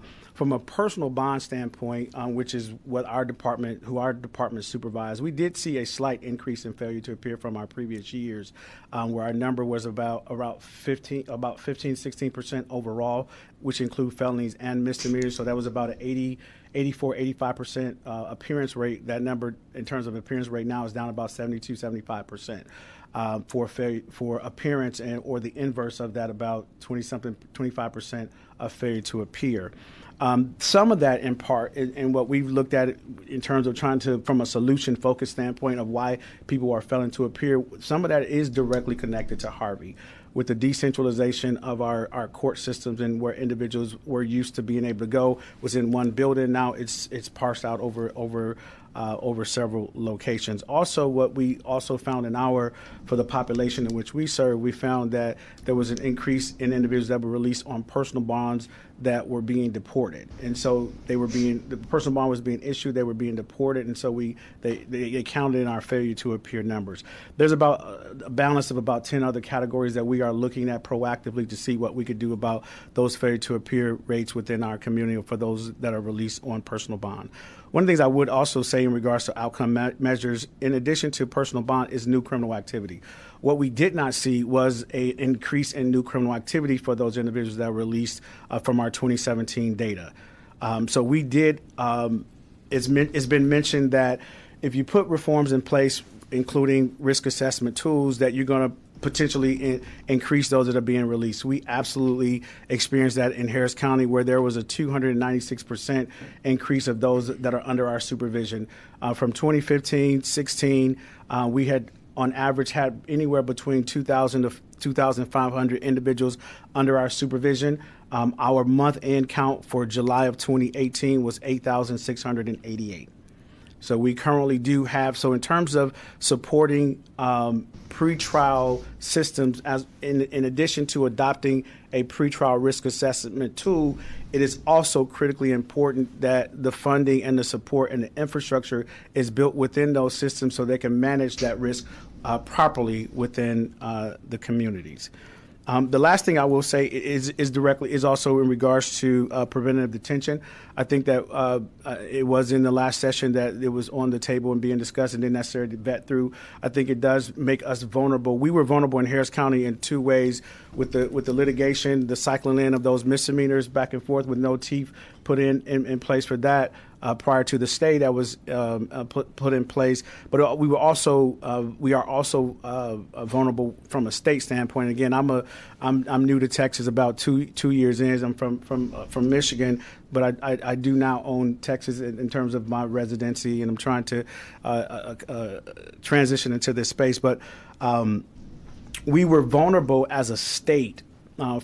By not having a robust preventative detention statute as well, which in essence does put judiciary in a space of attempting to address that with other sureties. And so we do support preventative detention used in a very evidence-based, proactive way as to not violate any other rights of an individual.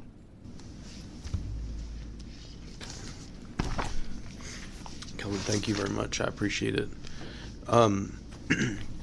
If you can keep us advised on the Red Committee and their work, I think that would be something we'd be interested in following, because obviously, it covers a lot more topics than we're talking about here today, but certainly should inform our work, learning from what you're, learning from your experiences there. So, do we have any other questions? Okay. Thank you all. Thank you. Appreciate it. Excuse me. Chair calls Michael Haugen, Emily Garrick, and Mary Mergler.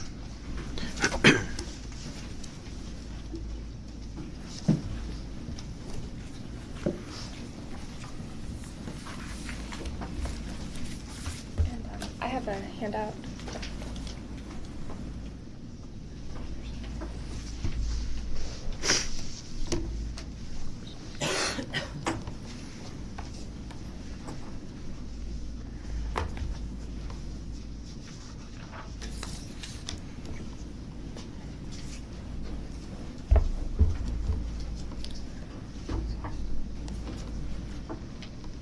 Happy to defer to one of you ladies.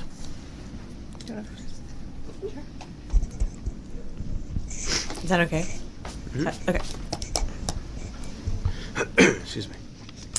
Good afternoon, Chairman Moody, members of the committee. I'm Mary Merkler. I'm an attorney for Texas Appleseed, and I greatly appreciate the opportunity to speak with you today on this interim charge on pretrial reform as well as fines and fees.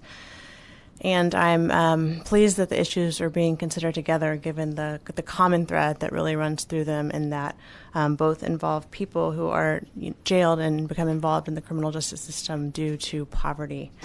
I want to talk briefly about the fines and fees portion of the charge before turning to bail. A couple of years ago, I think David Slayton mentioned this, there was a lot of attention being paid to the issue of quote-unquote debtors' prisons in Texas. And basically what was happening was people who could not afford fines, in mostly traffic cases and other low-level misdemeanors, were being ordered to jail to sit out their fines when they couldn't pay them. In response, the legislature very wisely passed two bills, Senate Bill 1913 and House Bill 351, to improve access to justice for people who are struggling to pay fines and fees. And we, along with the Texas Fair Defense Project and some other legal groups, have been monitoring implementation of this new law to see how things are going, talking to attorneys across the state and sending people out to watch court, collecting the preliminary data.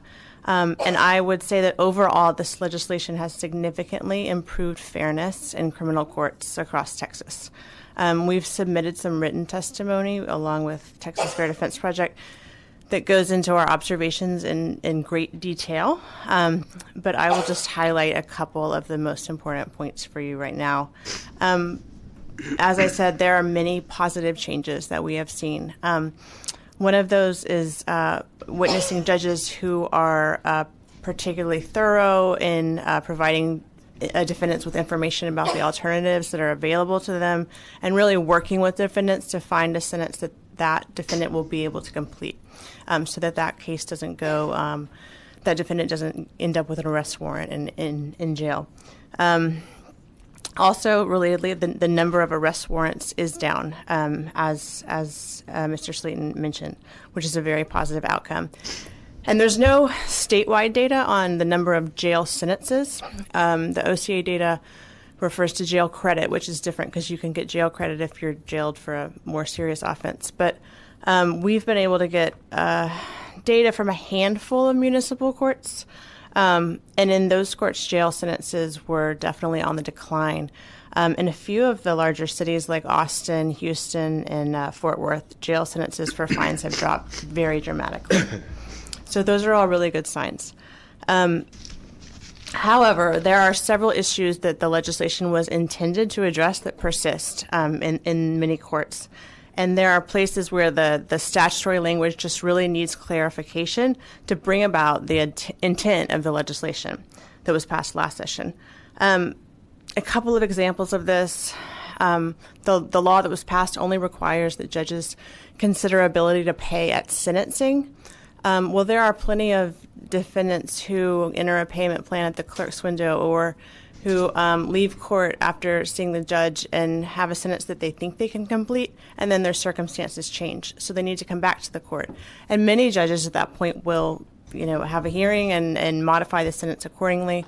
But there are some judges who have taken the position that they're not going to reconsider the issue. And so I think it would be helpful to really clarify that a judge should consider ability to pay and modify a sentence accordingly if a defendant comes back to court and is unable to pay.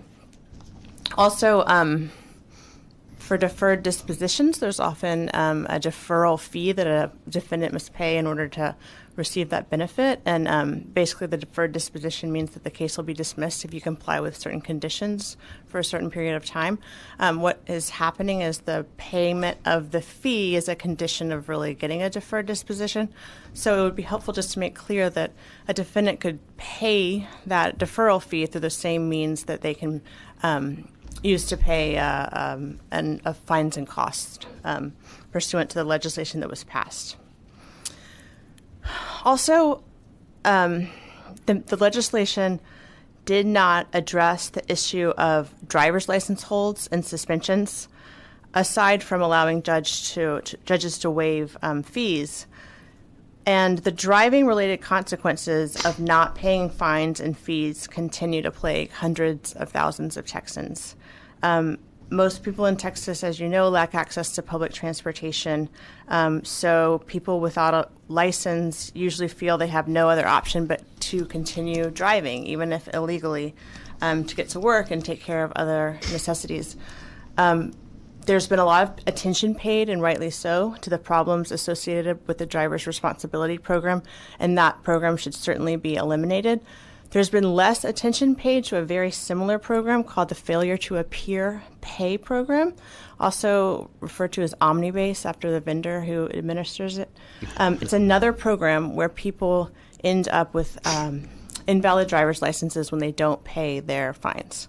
And it certainly deserves the legislature's attention. The program really needs to be modified so that people are not funneled into the program for no other reason than not being able to pay their fines, and so that the licenses of low-income people who are already stuck in the program can be restored.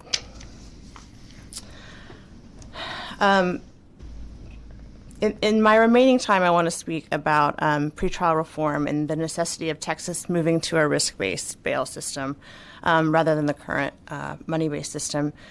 As you've heard from other witnesses, and we agree, that Texas's pretrial justice system is broken, and moving towards a risk-based system of pretrial release in which judges have access to a fair and validated risk assessment and are able to make individualized decisions about conditions of release is one of the most important things that the legislature could do to make Texas communities safer.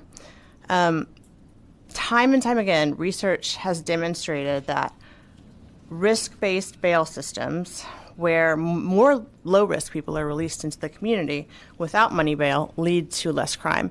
And several of these studies that have been conducted have actually been conducted in Texas.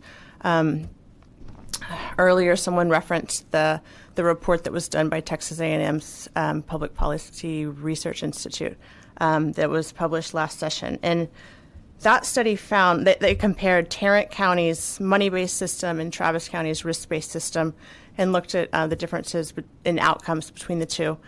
The study found that the risk of new crimes being committed by people released before trial was 20% higher when people were released on money bond than based on their risk level. 12% more new violent crimes were committed by people released on bond in Tarrant County compared to Travis County. In another study that was also released last year, that looked at misdemeanor defendants in Harris County, researchers found that unnecessary pretrial detention actually caused an increase in future crime rates. They were able to control for other factors and found that there was a direct causal relationship between pretrial detention and future crime rates. What they did was examine the outcomes. They looked at people who had been detained a year and a half earlier, and they examined whether they had been rearrested. Pretrial detention a year and a half prior was associated with a 30% increase in new felony charges and a 20% increase in new misdemeanor charges. And yet, release on personal bond in Texas is exceedingly rare, with a few exceptions of counties that really have already moved to a risk-based system. We've been looking at the jail population data from 10 large counties across the state, and there are counties where PR bonds are rare. Is that what personal bonds? Yeah, yes, very, very rare, depending on the county. There are certain counties that use them frequently, and then there are other counties who rarely use them at all. Okay. And so, Representative Hefner, did you have a question? Yeah, sorry, go ahead. So I want to back up just a little bit. So did you say that people that are released on a cash bond or that were detained longer had a higher possibility of recommitting a crime? Yes. What it was when you looked at crime rates compared to between systems, because there were more individuals who were high risk released in a cash bond system, that the crime rate or the new criminal activity rate was actually higher in the cash bond system. The other connection was pretrial detention of low-risk people actually increased the likelihood of future rearrest. The reason that this is likely happening is when a low-risk person goes to jail, who's not necessarily a danger to anyone. Maybe they haven't paid a fine. Maybe they've been arrested for driving with an invalid license or possession of marijuana. They're not a violent individual and would be considered low risk. When they go to jail, even for a short period of time, all of these things, the longer they stay, can start to happen that really have this negative impact on their life. Loss of employment, sometimes loss of housing, loss of custody of their children, medical conditions worsen sometimes. So all of these sort of destabilizing effects that jail has lead to a higher rate of new criminal activity by people who were unnecessarily detained pretrial. Does that make sense? Yeah, and I guess the concern I have is just the more that we, at some point we have to hold people accountable. I mean, they're not just arrested for no reason. I mean, there's been some kind of, violation of, driving too fast, driving right.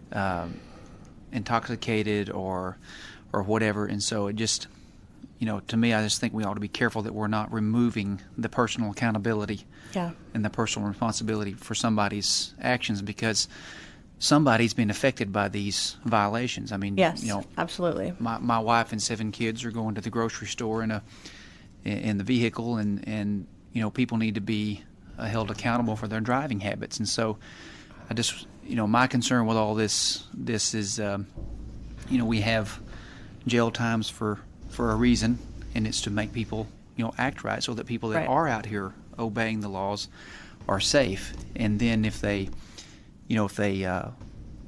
we've gone from locking people up more to saying, well, we'll let them out on probation, and then they pay fees. Well, if they can't pay their fee, we lock them back up, and now we're saying we don't want to lock them up because they can't pay their fee, and so before long we have forgotten that they violated the law somewhere, and at some point, where do we hold them accountable for their actions? And that's my concern. I don't want to be our justice system to be in the business to make money. That's not what we're here for.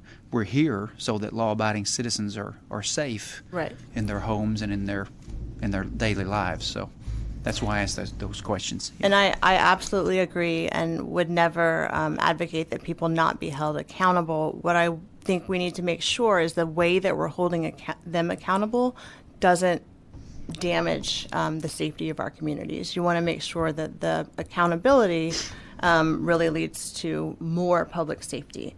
And also I would, just note that the people that we're talking about in the pretrial context are not convicted yet. So, there's not necessarily the decision whether they need to be held accountable or not yet.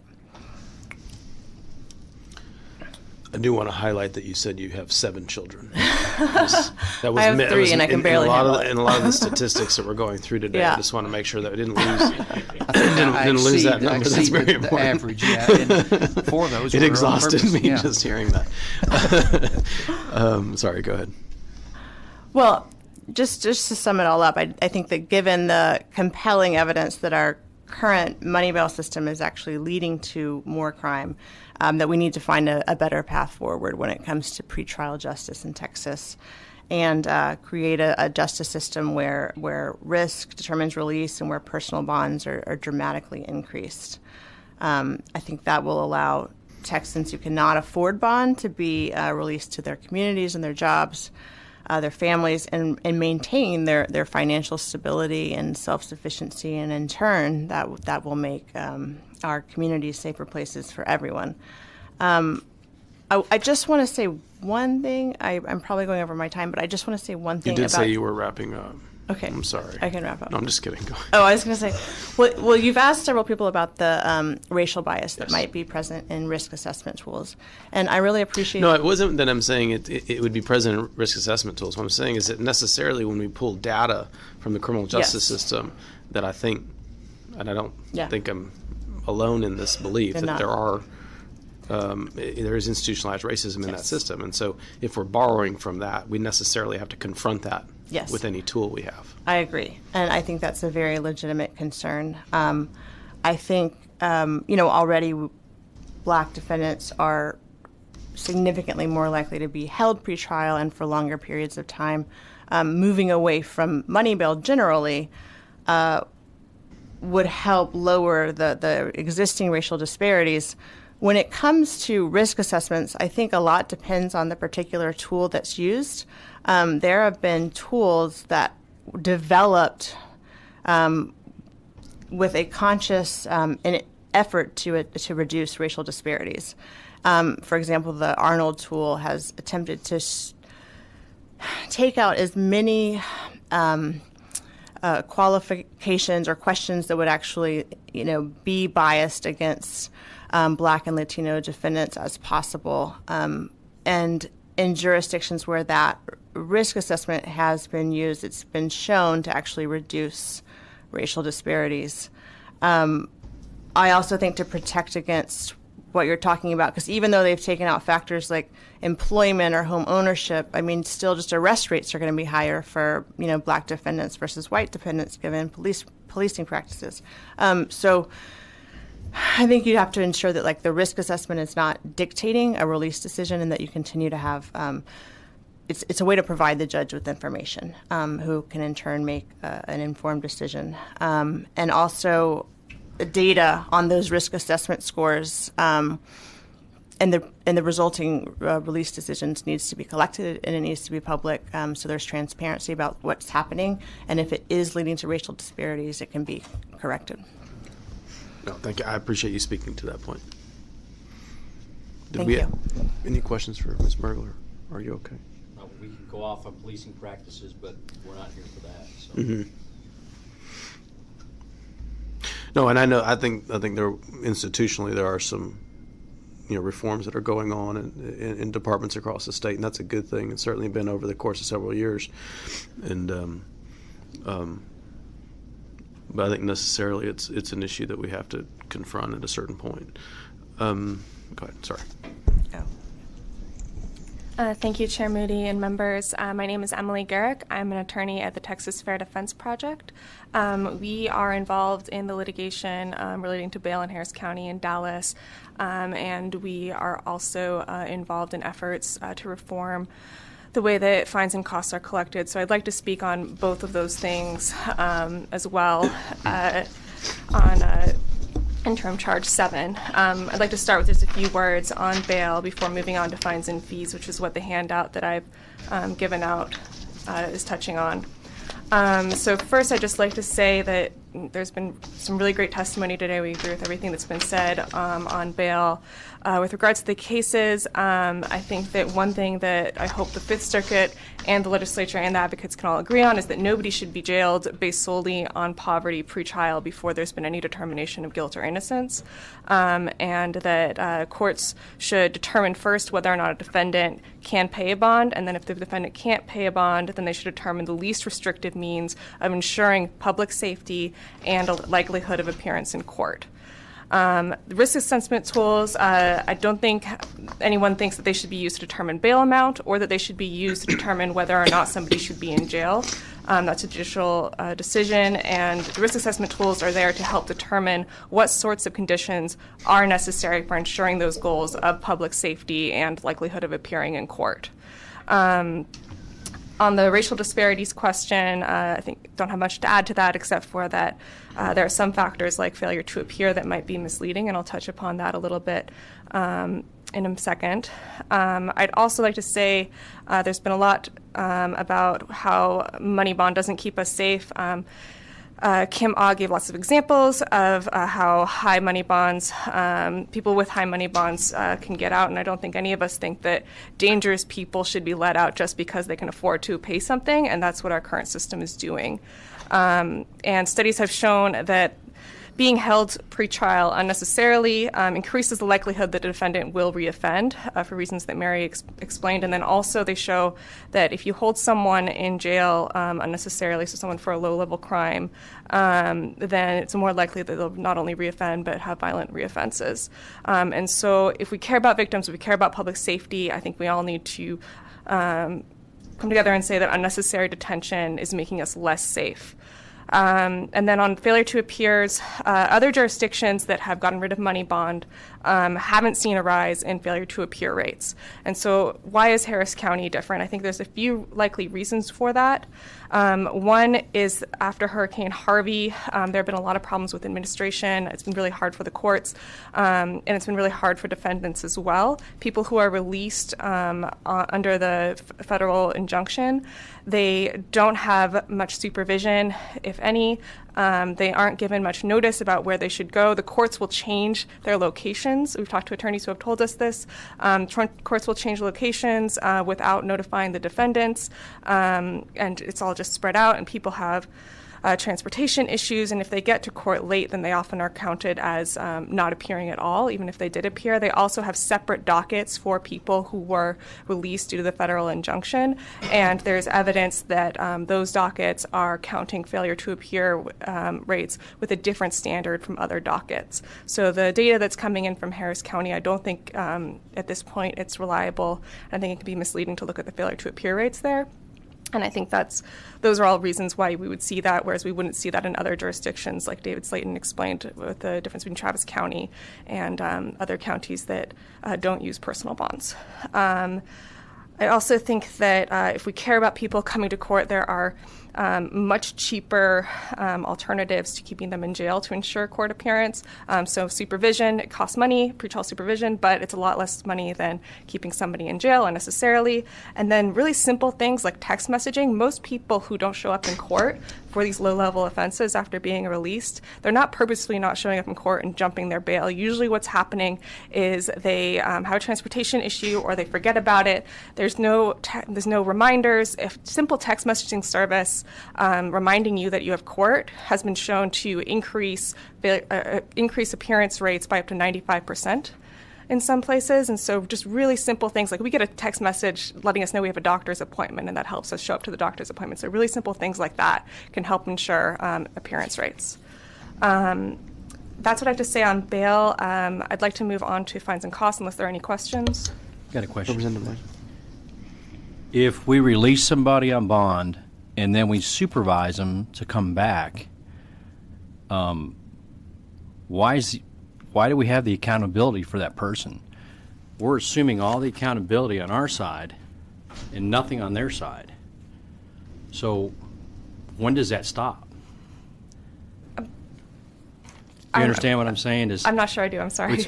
We go to the expense of supervising once they're released, holding their hand, making them come back to court. At what point in time does that individual have responsibility to do that on their own? I think the reason to be making it simpler is just to increase appearance rates, which is good for everybody. It saves taxpayers a lot of money, and it's good for everybody. People show up. You don't have to get a Class A bail jumping charge and have to prosecute that and deal with that and hold people in jail, which is very expensive. Even if you think that people should be showing up on their own and keeping track of the court and calling ahead and saying, hey, has my actual court location changed, which is what attorneys do, but usually people who don't really understand the court system have a hard time navigating, have trouble doing that. Even if you think that they should be doing that, I think that bottom line is we want people to appear in court, and these really simple methods can save everybody money and time and increase public safety. So if you want them to appear in court, why did you release them? Because you want to find the least restrictive means constitutionally to ensure public safety and appearance in court. And jail is a very restrictive means of ensuring somebody comes to court, in many cases unnecessary, and these are much cheaper, easier, more effective ways to So we're ensure almost someone comes to court. trying to borderline FTA. It's like, what can we do up to the point to get these people back to court by holding their hands and spending taxpayer money because some individual wasn't accountable for him or herself? Again, I think you'd be saving significant taxpayer dollars by doing these things versus keeping them in jail. So I think if you care about taxpayer dollars, you should be implementing things like text messaging service and pretrial supervision. It's a lot cheaper than holding them in jail until trial. Okay. Or a bill system that's responsible to making sure that they get to court. I mean, isn't that currently how our system is working now? What do you mean by bonds that? and so forth like that. I mean, isn't that what they do? Don't they provide a service whereby they want to make sure that that individual shows up to court? The issue is when people can't afford to pay that bond fee.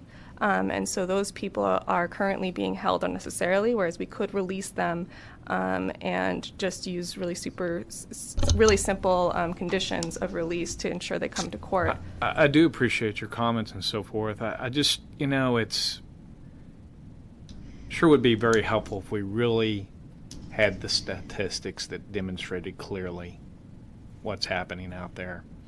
There's a lot of opinions, there's a lot of studies in progress and so forth like that, but and obviously you don't want to hold somebody in jail simply because they couldn't afford to pay. I mean, that's just common sense, but at the same time, I'm hearing, especially from my rural counties, that hey, there's a cost associated too in these other alternatives that we have put in this legislation we passed in this, and still I ask for the numbers, and I'm still waiting for numbers from them. So I'm asking that from everybody.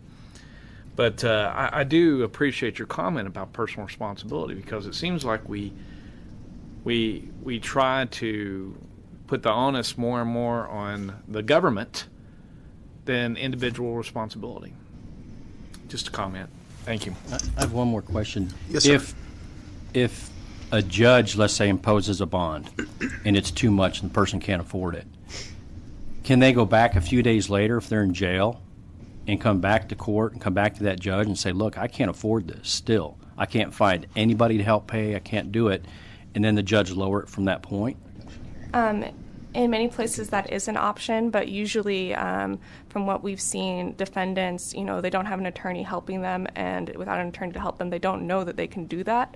And so there's not really a meaningful right to have your bail reconsidered until you have an attorney that's willing to do that for you. Could it be the responsibility of the judge also to say, oh, this person's been in jail for X amount of days, we need to revisit this?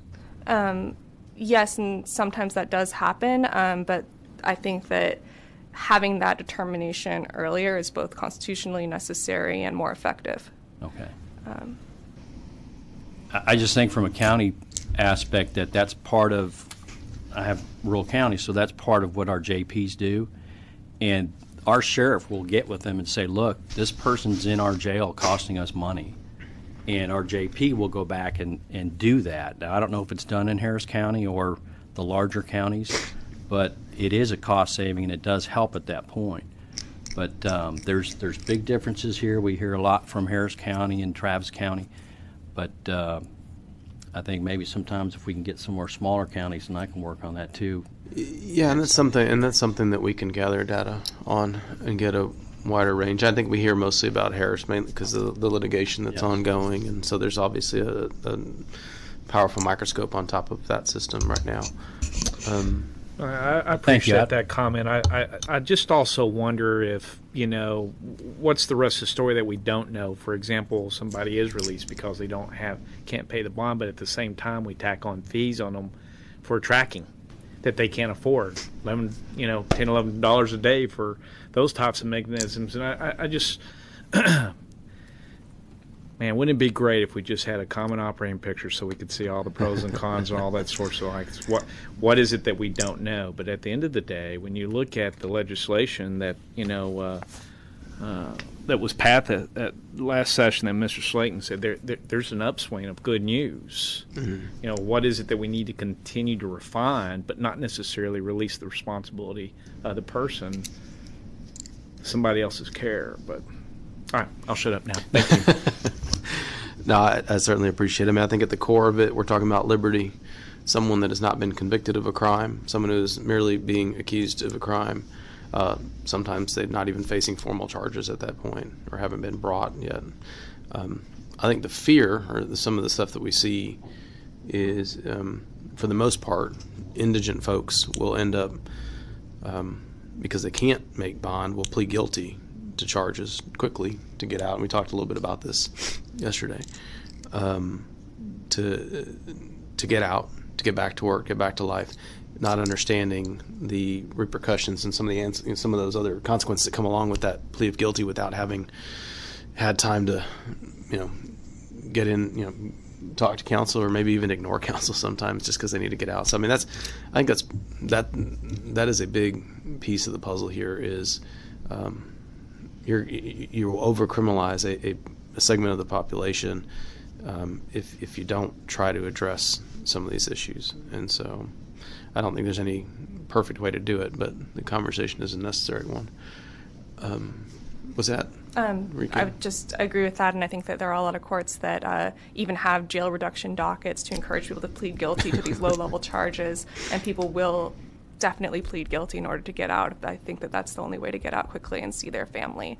And I also think that the accountability, personal responsibility, I'm going to talk about that with regards to fines and fees, and we definitely think that that's important. But with regards to the pretrial context, the accountability should be coming at sentencing and not pretrial before they've been determined guilty. Yeah, I think we need to think about it in this way. I mean, we talk about the government and what the government is doing here. Okay. The interaction is the government has accused this individual of a crime. haven't been convicted. We're talking about pretrial situations. And so when we're talking about extending help to that individual in the process, it's because they are being brought into the criminal justice system by whatever the situation may be. But that's really what we're looking at. We're not looking at the government whole. I wouldn't put it as like we're holding their hand. We're saying that we're not going to go. We're going to give these folks the benefit of the doubt because that's the way the system's built, and making sure they can move through the process in a fair way. And so it's actually holding the government to that higher standard, I think, to make sure that they're the ones that are proving up cases. You're not getting people just to plea, and so really it's about being fair from start to finish. And so anyway, now I'll shut up. Sorry, go ahead. I'm sorry. Did you have would it be closer? possible just to say a few words on the fines and fees, or am I already over my time? Well, I'm trying to be, because I know we still have a little ways to go, and I know travel schedules are going to start to impact some of the folks up here as well. So, if you have written comments, we can certainly submit those, and we can, if you want to highlight a couple of points. I do have written comments. I just want to say really quickly that there's been a lot of great progress from SB 1913, HB 351.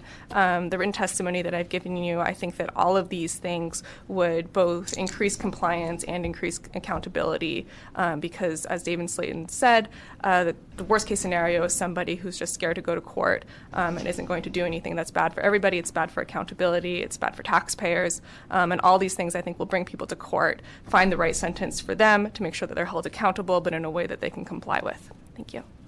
Thank you very much. Mr. Howard. Michael Haugen, I'm from TPPF. Chairman Moody and committee members, I want to thank you for the opportunity to come and talk to you today about Texas pretrial practices and especially how risk assessment tools fit into that overall picture. Without kind of belaboring a lot of the points have already been made, particularly about the research that's gone on here in Texas, I kind of want to kind of jump straight to how what Texas is talking about doing kind of fits in with what other states have done that is good, and how Texas ultimately is different from a lot of states that have gone through pretrial reform. Just wanted to highlight Kentucky's experience. I know David Slayton earlier had highlighted Kentucky, and I just want to reiterate that, particularly because Kentucky's experience with pretrial reform most closely approximates what Texas is looking to do and what we've been talking about here today. And again, the evidence there is equally promising.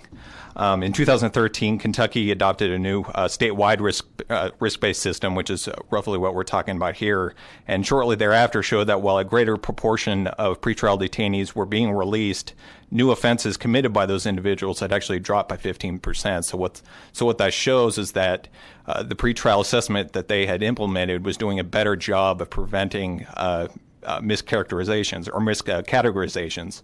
It's releasing fewer high-risk defendants who would go on to commit another crime and releasing more low-risk offenders who can be safely released.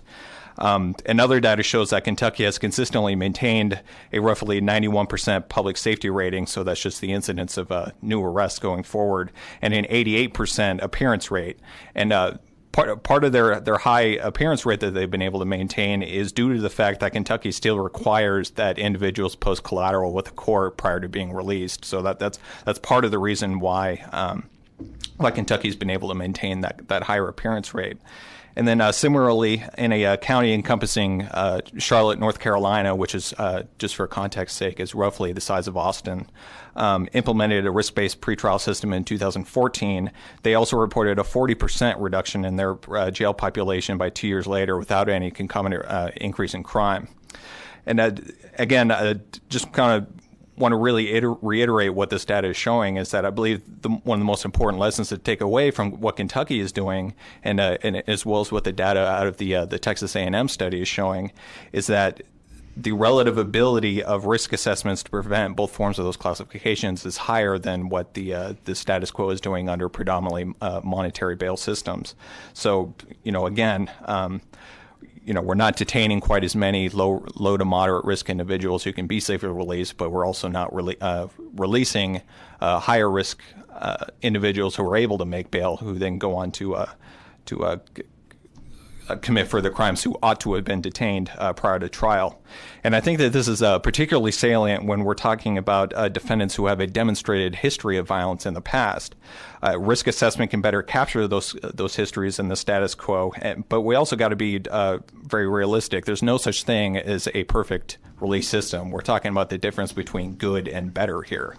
But the ultimate lesson is that coupling risk assessment with the ability to preventively detain dangerous individuals, which is something that the Texas Public Policy Foundation supports, expanding the discretion of judges to do that, can more readily prevent future crimes from being committed, particularly violent ones. And there have been other states that I mentioned that have pursued other forms of bail reform, most recently California, that have passed those reforms. And one thing that I want to point out is that while those efforts are generally positive in that they signal the necessity of developing a more equitable and just pretrial system, TPPF believes that they nonetheless missed the mark for several important reasons, and that Texas is going about it in a more sensible way. This is centered primarily around the fact that those states have largely eliminated their cash bail system and replaced them wholesale with risk-based presumptive release systems. And to be clear, TPPF believes in presumptive release in most situations. However, the original purpose of bail was to create a surety of good conduct upon release, including appearance in court. But what evidence has shown is that financial sureties aren't solely necessary to achieve appearance in court. Eliminating them entirely nonetheless reduces the power of the court to ensure appearance and removes a viable arrow from a judge's quiver. And as the Texas A&M study showed, is that while Travis County's risk assessment tool did a better job of reducing future crimes from those released, it stated that it did indeed have less power ensuring court appearance. So I think the lesson from that is that some form of financial surety, however, can fulfill that role better than just a strictly based risk-based system. So ultimately, we believe that stakeholders in Texas have the most appropriate plan in kind of leveraging the benefits of both of those tools, both a risk-based system and that monetary-based system. Judges should retain the flexibility to utilize all pre-existing forms of bail, which are not currently sensitive at all to a person's risk, which is ultimately the primary justification that government has for denying pretrial release in the first place. They should maintain a presumption of release, but we must also recognize certain simple realities, that many situations may fall somewhere in that kind of big gray middle, where some defendants can be safely released, but with some sort of condition to ensure compliance with court orders. And these sort of decisions should ultimately remain with the judge. TPPF believes that this practice would help to alleviate two of the most recognized problems found under the status quo that have already been talked about ad nauseum here, is that lower risk individuals being necessarily detained because they're of little means, and dangerous individuals who can ultimately make bail and run the risk of future law breaking, which obviously sometimes has very profound and unacceptable consequences for the law abiding. Judges themselves have indicated that a lack of reliable information pertaining to risk is a specific barrier to them making more informed release decisions, and this perhaps ought to inform the debate more than most other considerations. Risk assessment should not preempt a judge's discretion, but merely inform it. So, and with that, I'm happy to answer any questions. Representative Wilson, how does it make it more reliable for the magistrate or the judge to make that decision?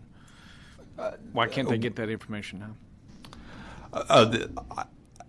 It's difficult to know precisely what is limiting certain judges from getting that information. I know that in Governor Abbott's comments, when he came out in support of certain bail reforms, he indicated that a lot of rural jurisdictions just didn't have ready access to it when it came time for an individual to come before a magistrate or a judge. So to the extent that rural counties don't have that sort of pertinent information, then that would certainly create a significant barrier for them being able to... I appreciate that. Say that we get this system in place, legislation is passed, so what's going to turn on to make sure that judge now has that information? Is there an investment in information share or collaboration tools? Or one thing that certainly the governor had talked about was the implication of a statewide case management system, and that's certainly something that ought to be investigated. The only real concern that TPPF would have would be from obviously the concern of funding it. A lot of the discussion is centered around finding federal grants, but of course we believe that that any funding for a case management system that would improve access of these rural locations and getting that information should be found by the state legislature. I appreciate that. I'm not trying to put you on the hot Yeah, seat. absolutely. I'm sincerely one who, for the last 32 years, does risk assessments on every training mission or deployment mission. It's a series of questions. It doesn't necessarily give you an integrator or interoperable or a systems engineering tool that reaches into other databases to make this happen.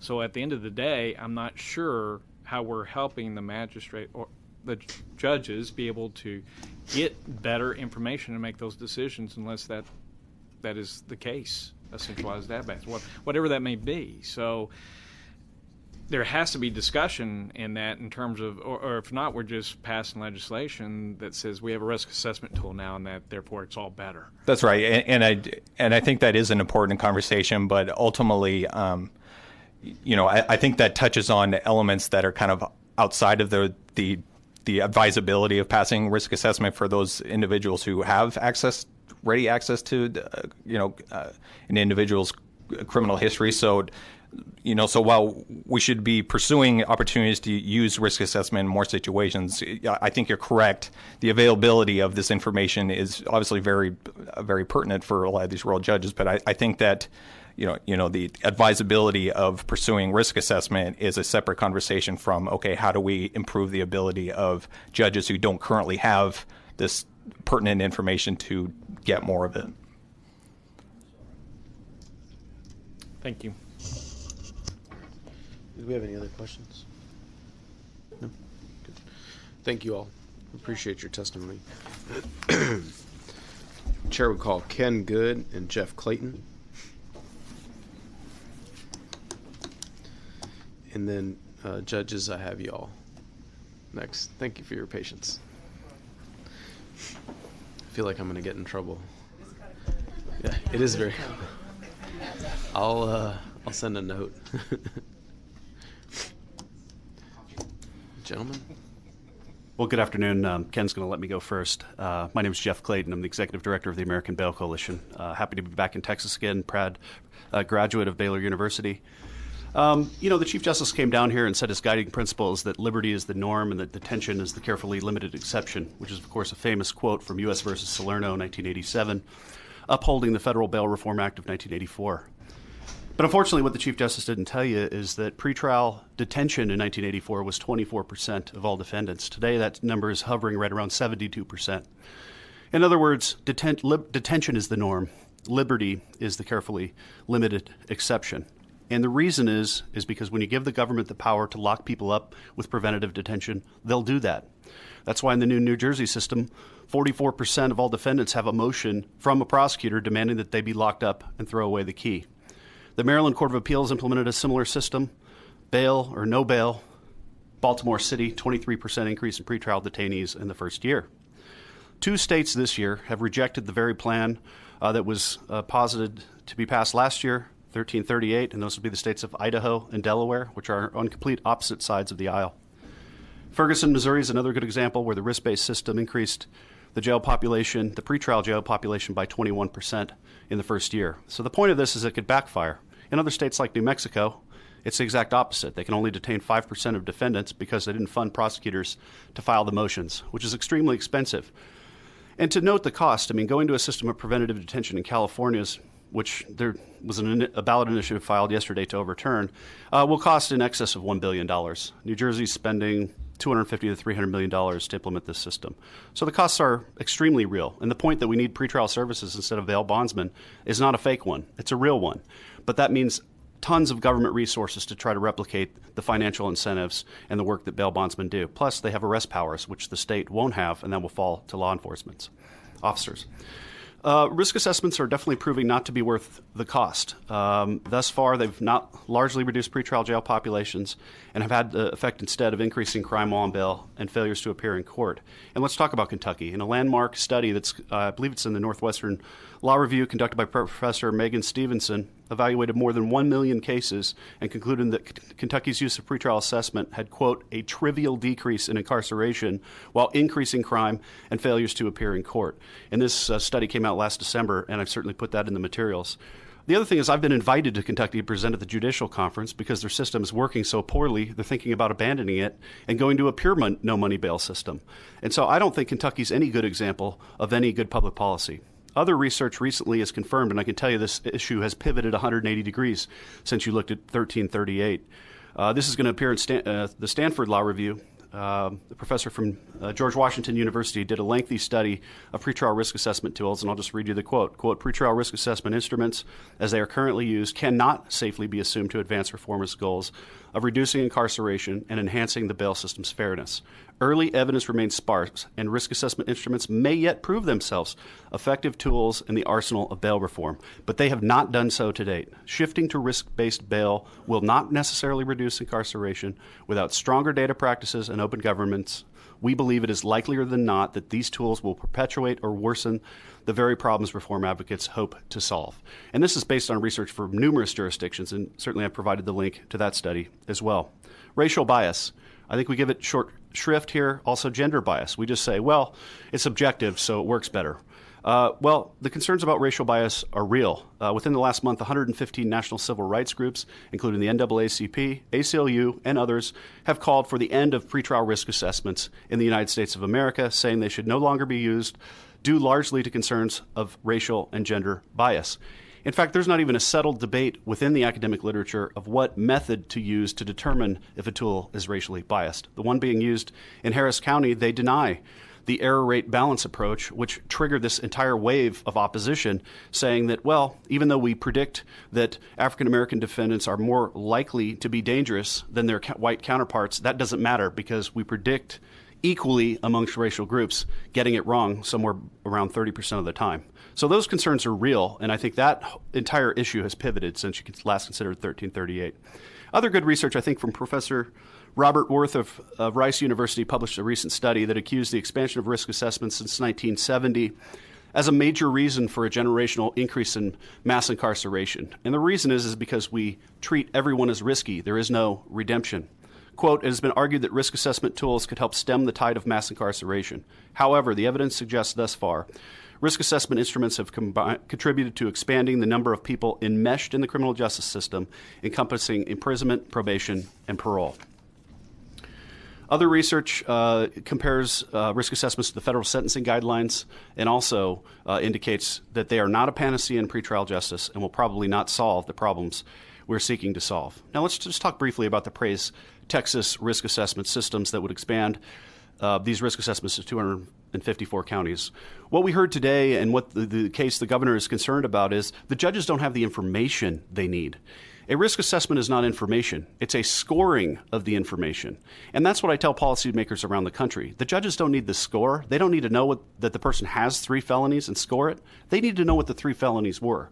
They need to know the facts and circumstances around those 3 felonies. They don't need a score of the 3 felonies. And I think you make a mistake to say, we're going to go give judges a score when we could instead just give judges the information and let them score it itself. And I think that would be a huge travesty to spend money to have a computer tell judges how to decide bail rather than giving the information and letting them decide it themselves. I would also say that the decision to employ a risk assessment is one of substantive law and should be made by this legislature and not by the court system, because ultimately these risk assessments are going to be challenged in court, and having a chief justice or judiciary say that they're righteous presents a huge barrier to either prosecutors or defendants in a criminal case challenging them. Finally, this whole idea that we need preventative detention, you know, those who do not learn their history are doomed to repeat it. There's a great article, I didn't put it in the materials, but I'll send it to you. It was published in the Northwestern University Law Journal in 1986, and it's titled Preventative Detention, a Constitutional but Ineffective Means of Crime Control. And what the article points out, and I think what New Jersey proves, is the idea of false positives. And let's look at New Jersey, for example. Their algorithm is calculated to where all of the people that are going to be detained without bail, there's a percent that are going to fail. And that percentage is 45%. In other words, 45% of defendants who we're going to seek detention for are going to fail. So let's just call it half of them. Half of them are going to fail. The problem is when we detain in New Jersey and under a system of preventative detention, we're going to have to detain 10 people to get the 5 because we can't distinguish which 5 are going to do it and which 5 aren't. And to suggest that we can control pretrial crime with preventative detention, I think, is generationally wrong. And I think this article predicted that in 1986, as did the dissenter in the Salerno case, Justice Thurgood Marshall.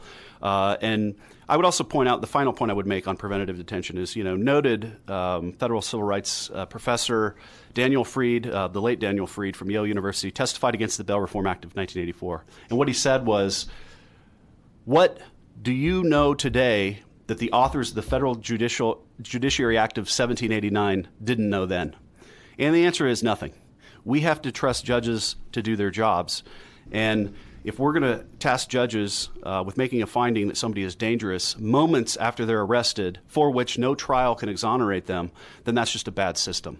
And I think that backs up the research of what Robert Worth has said, is that there's no redemption in America, there's no reform. It's you're dangerous, you're always dangerous, and the longer you're in the criminal justice system, the more dangerous you are. And I don't think that's the right public policy for the state of Texas. So thank you for having me today.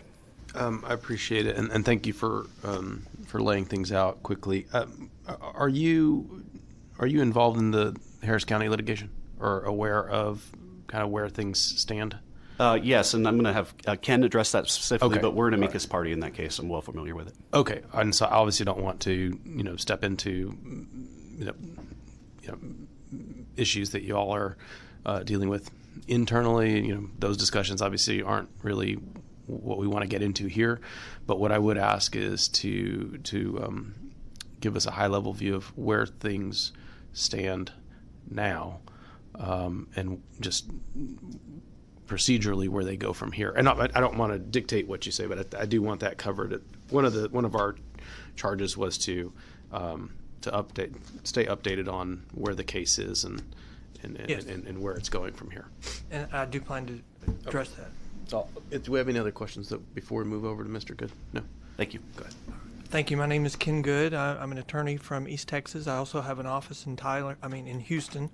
I am also Texas counsel for several insurance companies. I'm on the board of directors of the Professional Bondsmen of Texas. I've argued several important cases for the bail industry at the Court of Criminal Appeals.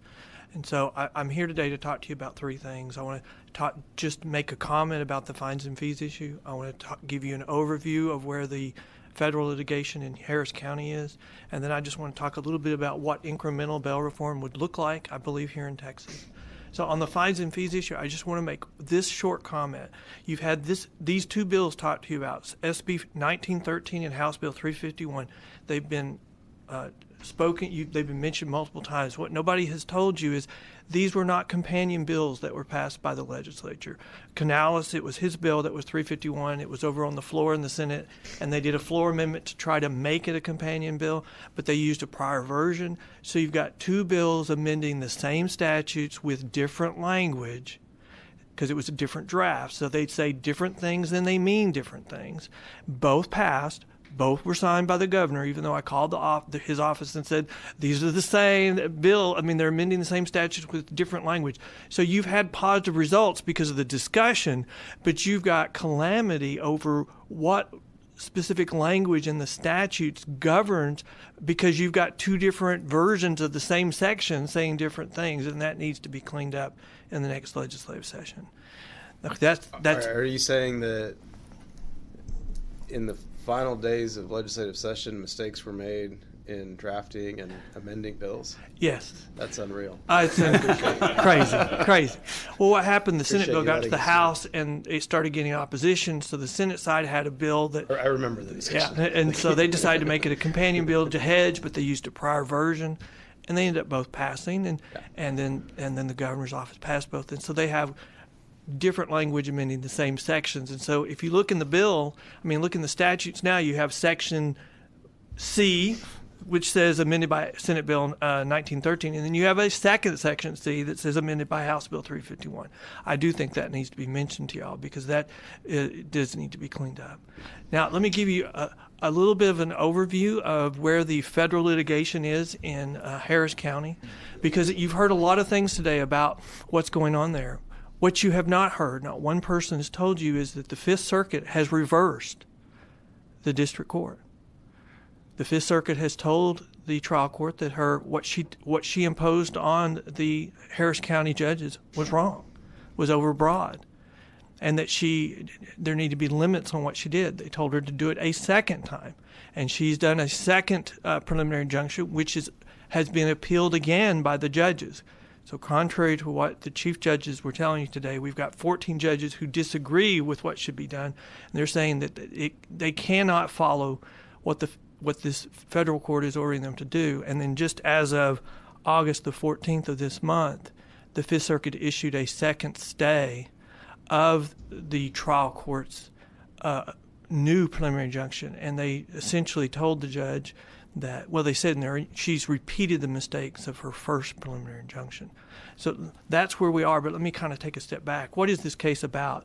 The plaintiffs have sued the misdemeanor judges in Harris County only, not the felony judges, not the district court judges, and the county. So we're only focused in Harris County on misdemeanors. The Dallas County litigation, they've expanded that. Now they want to address misdemeanors and felonies. So there's a difference between what's going on in Harris County and what's going on in Dallas County.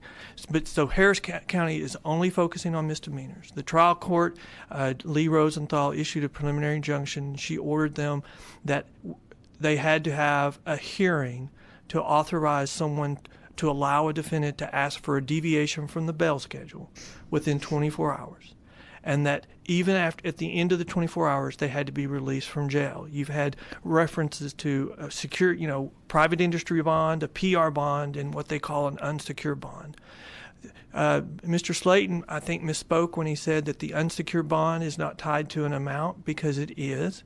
The unsecured bond, the reason why they call it an unsecured bond is because the federal court ruled that the sheriff could order somebody to be released from jail. And since a PR bond by statute can only be ordered by a judge in the state of Texas, she had to come up with a different name for it. It could not be a PR bond because only judges can order that. So she came up with this unsecured bond. And so it is a PR bond in every aspect. It has an amount on it.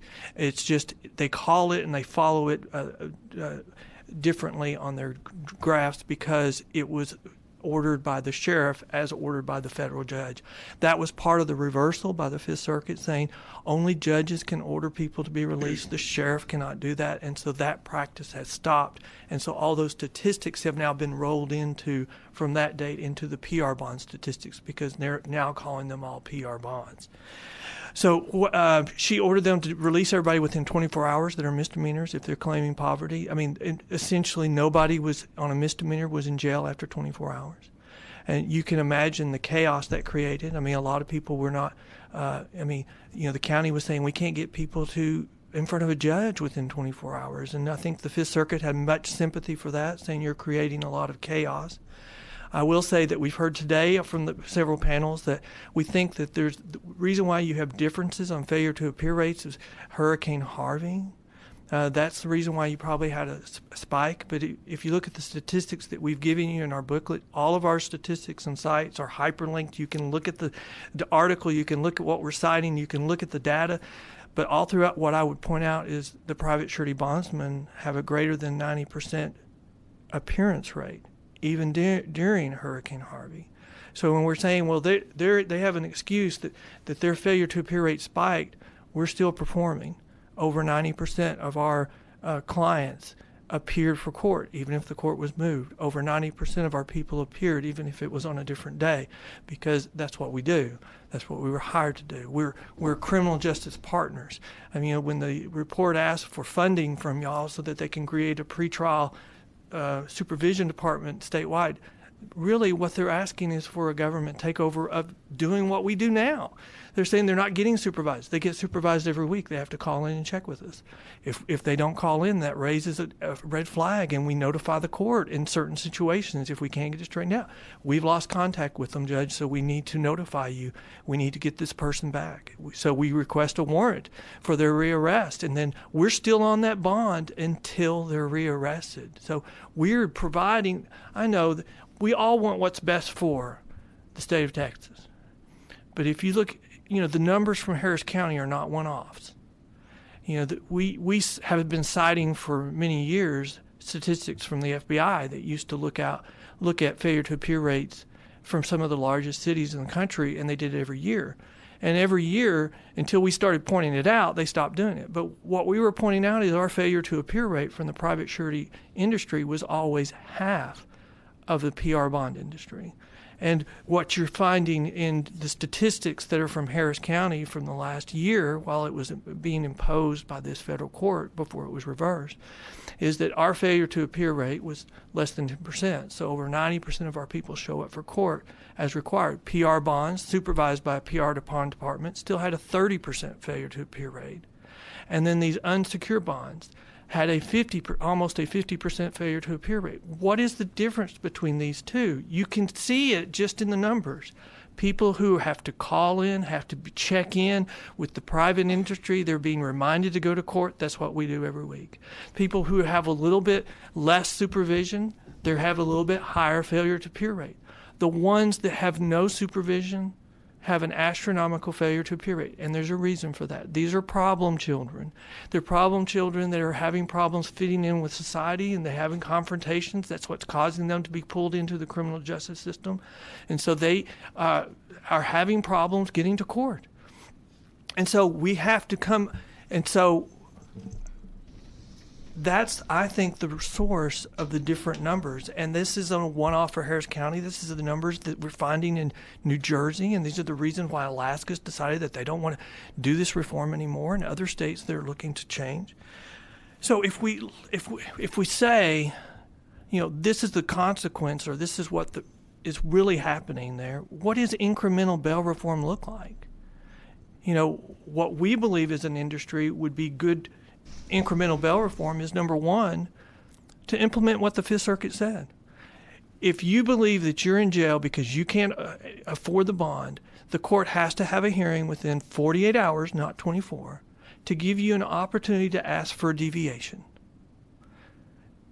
And then we think as an industry, an additional incremental reform that makes very good sense and is currently being used in El Paso is, if you've been magistrated and 72 hours later you're still in jail, then you should be brought back before the court and say, why are you still here? What is the reason why you're still in jail? Now, those two changes don't have substantial investments by the legislature, and they have real results in getting people out of the jail. But the problem that we have is, are we the reason why people are in jail, why we have jail problems? I mean, one of the things from the Harris County litigation that has shown is misdemeanors is, you know, they say 70% of people in the county jails are pre-conviction. The misdemeanors make up less than 9% of those. And then the question has become, what percentage of those become bailable? They don't have some other kind of hold on them. And what has changed since those numbers were being first looked at? The big change is mental health. You know, we've heard from the last legislative session that 30% of the people in the county jails are there for mental health issues. If we found a way to address that alone, we wouldn't be talking about these issues. But the problem is that is such an astronomical cost. I don't know if we'll find a solution for that soon. Let me close by just saying this. Has anybody mentioned to you today how many bonds were written in the last year by the private bail industry? I don't think we've had that statistic. This is a number that can be calculated for every year because there's a fee tied to it for, you know, if we have multiple bonds, you only have to pay it on two. But we can calculate at least how many bonds are posted every year by the bail industry. And that number is approximately 700,000 bonds written a year. If you want to add 30% for PR bonds in the state, we're talking approximately almost 1 million bonds written a year in the state of Texas. And if you want to talk about setting up a statewide PR department to supervise 1 million bonds on the DC ratio, which is one of the ratios, their recommendation in their report is a 40-to-1. We're talking about almost $1 billion industry, or a cost of $1 billion. And that's why I refer to this as, you know, if you look at what their recommendations are saying, is they recognize that we have value. They recognize that these people need supervision. And so they're recommending that you do essentially set up a government program to do what we're already doing. And the kind of disturbing thing to me, I don't guess it's disturbing, what the interesting thing is, one of the recommendations for payment is, well, the state can pay for it, the county can pay for it, or we can do a combination, or we can just let the defendants pay for it as a funding option, which is currently the current system. It's not government regulated. And so that's why I kind of look at this and say, part of this proposal just appears to me as a proposal to have a government takeover of a private industry business, which has the best results of getting people to court over 90% of the time, for a government-based system that is not going to perform as well. We have been your partners, and I want to thank you for working with us in years past and listening to us, because I know that we always want to talk, and y'all are always so willing to listen. Anything that we can do to help, and we bring stuff to y'all all the time on how we think we can help the industry. And we want to do that. We're always willing to talk and trying to find solutions that we can work with. This just turns out to be one of the issues that the other side doesn't want to talk to us. And so we're left with just coming to y'all. And so that's what we do. But thank you very much for listening to us today. And if you have any questions, I'll be happy to answer them. Yes, Mr. Lang.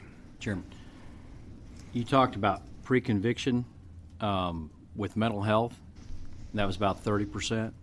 Yes, sir. Do you have numbers for blue warrants, probation violation? What chunk of that is taken?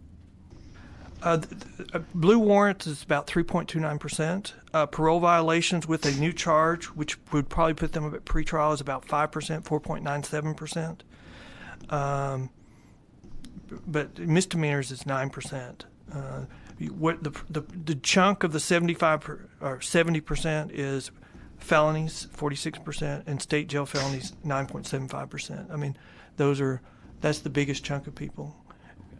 Thank you. Sure. So, to your last point, when you say others don't want to discuss these things with you, they don't want to sit at the table with you, and this isn't a question or anything. Just as these months roll on, heading into session, if there is a barrier to that communication, or you're not at the table, I'd like you to communicate that with my office. Sure. Because I think, everyone that I've discussed with, discuss this issue with, seems to, at least when they talk to me, want everybody to sit at the table and talk. So if that is not going on, then I'd like you to let me know. Yes, sir. Not that I can solve all the world's problems, but it would be good to know where there are roadblocks. Yes, sir. Thank you. Do you have any other questions? Gentlemen, thank you very much. Thank you. And then we'll go ahead and close out our last panel. The chair calls Honorable Judge Susan Brown, the Honorable Judge Vanessa Velasquez, and the Honorable Judge Jana Watley. And is Chris Daniel here as well? Okay, Chris, I had David coming on a panel with you, but he's had to leave. So if you want to just join with this panel, and we'll roll everybody in here. I'm so sorry for making y'all wait so long. This is blowing right on us up here. So I think I've gotten sick as I've sat here. Let y'all decide the order that you want to go in. And I know we're specifically, now just so y'all for purpose, we're specifically shifting to the Harvey discussion.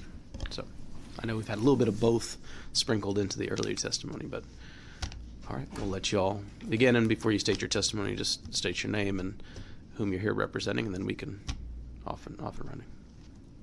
I'm Susan Brown. I am the judge of the 185th Criminal District Court in Harris County. I'm also the regional administrative presiding judge for the 11th Administrative Region, which covers Harris, Fort Bend, Brazoria, Matagorda, Galveston, and Wharton counties. So I'm kind of wearing both hats.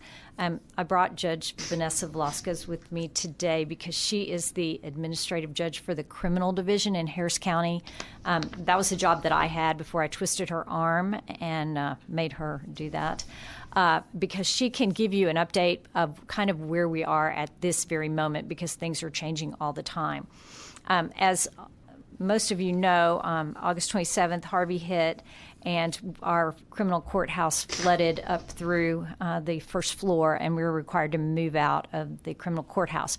We have 22 elected criminal judges, district court judges, and one judge who runs our reintegration court, which is a court for state jail felony, less than a gram possession cases, and prostitution cases. That's a specialty court, a specialty docket trying to deal with rehabilitation of those offenders. So realistically, there are 23 of us. At that point, we all the criminal district judges, with the exception of Judge Thomas, who runs the reintegration court, moved into the civil courthouse. And we now share 2 criminal judges in each courtroom and 2 civil judges in each courtroom, along with the family courts and the probate courts and the county civil courts, which are housed within that building. The misdemeanor judges moved into the family law center along with our 4D courts. We are still in that same position today. The difference now is that we have moved back into the Criminal Justice Center on 4 floors where we handled jail cases. Up until June, we were going to the jail, into the basement of the jail, to see our defendants. Every 6 days, each court had about 4 hours to handle their criminal docket, their jail docket.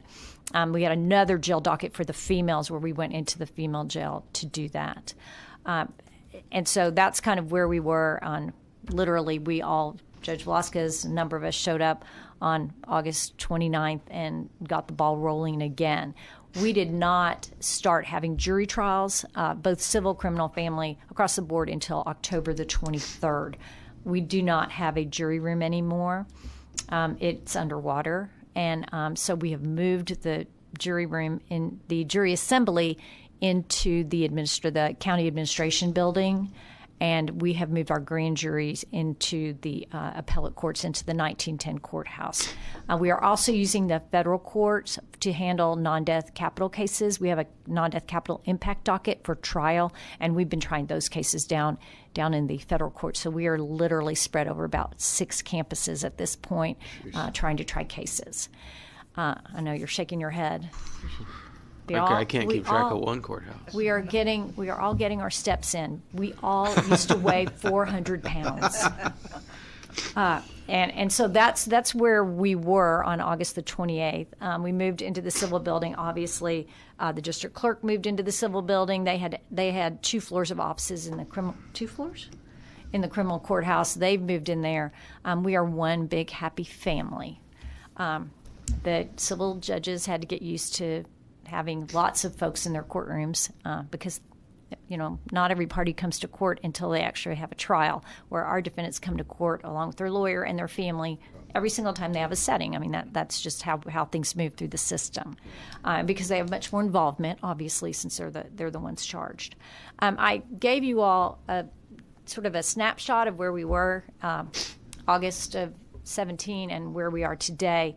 Obviously, filings are down since then on felony cases since August of last year, but disposition rates are down as well. We were clearing about 100% of our cases, 103% before the hurricane. Now we're clearing about 89%. So much of our issues are space. Realistically, it's just a space issue. I know that David Slayton went through some of the things that we hope will alleviate some of the things that happened that helped us get back on track, but the 30-day emergency order from the Supreme Court, obviously every 30 days somebody had to remember that we needed to get that re-upped. And so those are just some of the things that would make life easier as you move forward in hopefully the last disaster we have in Harris County. But we intend to move back into the criminal courthouse. That's the commissioners have intended for us to do that. And are working toward that. It's just a question of how long that's going to take. So clearly the issue for us is not only doing those things that help get back on our feet more quickly legislatively, but also it's a monetary issue for us as well. Clearly, we're going to have a huge backlog of cases. You can even see the civil courts are in the same boat because they're now sharing their space. And so it's really a monetary issue as to getting back on track once we do have space and can kind of move forward. And Judge Velasquez can speak to where we are now. Well, and where we are now, fortunately, is that just for the and just yes. you can hand the microphone. And sorry, beg your pardon. If you could just, I apologize. And I'm sorry for the formality, just so for the record. Sure. My name is Vanessa Velasquez, and I'm the judge of the 183rd Criminal District Court, and I am the administrative judge, and I took over this past October. But what I can tell you is that I think we've come a really long way. We are able to try cases in the civil courthouse. We're trying bond cases in that courthouse predominantly on account of the fact that until recently there was the holdover that was in that building was being used for storage, and so it was finally passed by the jail commission that we can at least house 7 inmates in that building.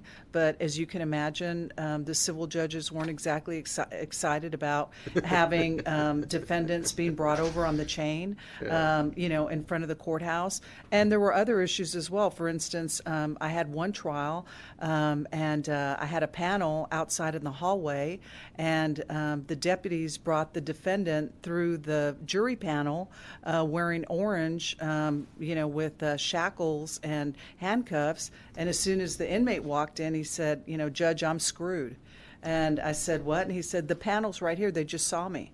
So I had to excuse that panel, and so that's been an issue that we've constantly had to remind the sheriff's department about, and that is bringing the inmates over much earlier to make sure that there isn't any interaction with the jurors. And of course, as I just mentioned, because the holdover that we are able to use in that building is only able to house 7 inmates, the deputies are having to sit literally on top of the defendants. So it's been quite acrobatic feat, if you will, to make sure that the jurors don't see the defendant either in orange and or that he's shackled. In some of the in all the courtrooms, we've had to put up cardboard in front of the tables so that the jurors can't see that the defendant's shackled. But we'll take whatever we can get.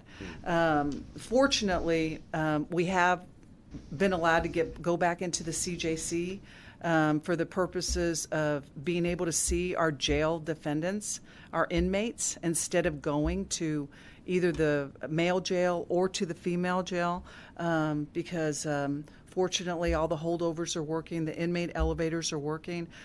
We've just been granted permission to start trying cases in the CJC, bringing over jury panels on a kind of like a trial basis, because out of the bank of 6 elevators that go to the felony courts, only 3 are working. The judges' elevators are working, but they have been down as well. And so we're doing the best we can, but at least it's getting better, and we're doing what we can to try those inmates at the CJC instead of bringing them over to the civil courthouse. So that's helped, but we still have we're still trying cases in the Family Law Center. Mm-hmm. That's where the misdemeanor judges are. That building was condemned because it's got asbestos. Staff, people that work in that building, of course, are concerned when there's construction and there's stuff falling down from the ceiling that they're having to breathe. Mm-hmm. The public defender's office is in the old sheriff's, in the old jail, and I believe that's been condemned. But they're not complaining. They've been great sports. But all in all, I can tell you this, is that I've noticed a definite change in the attitude in terms of, lawyers, the judges, even inmates being happier due to the fact that we can get back in the CJC. Yeah. So we're working on it, but we've been told that, or my understanding is that we're not going to be able to move completely back into the CJC until 2020. Now, I know you all. We've got a ways to go. I know y'all experienced displacement. I mean, y'all displaced. Yes, sir. Also, inmates were displaced. To what extent are there still inmates not housed in county? I don't know what the exact numbers are. I do know that some inmates have been transferred to various locations here in the state of Texas, some to Louisiana.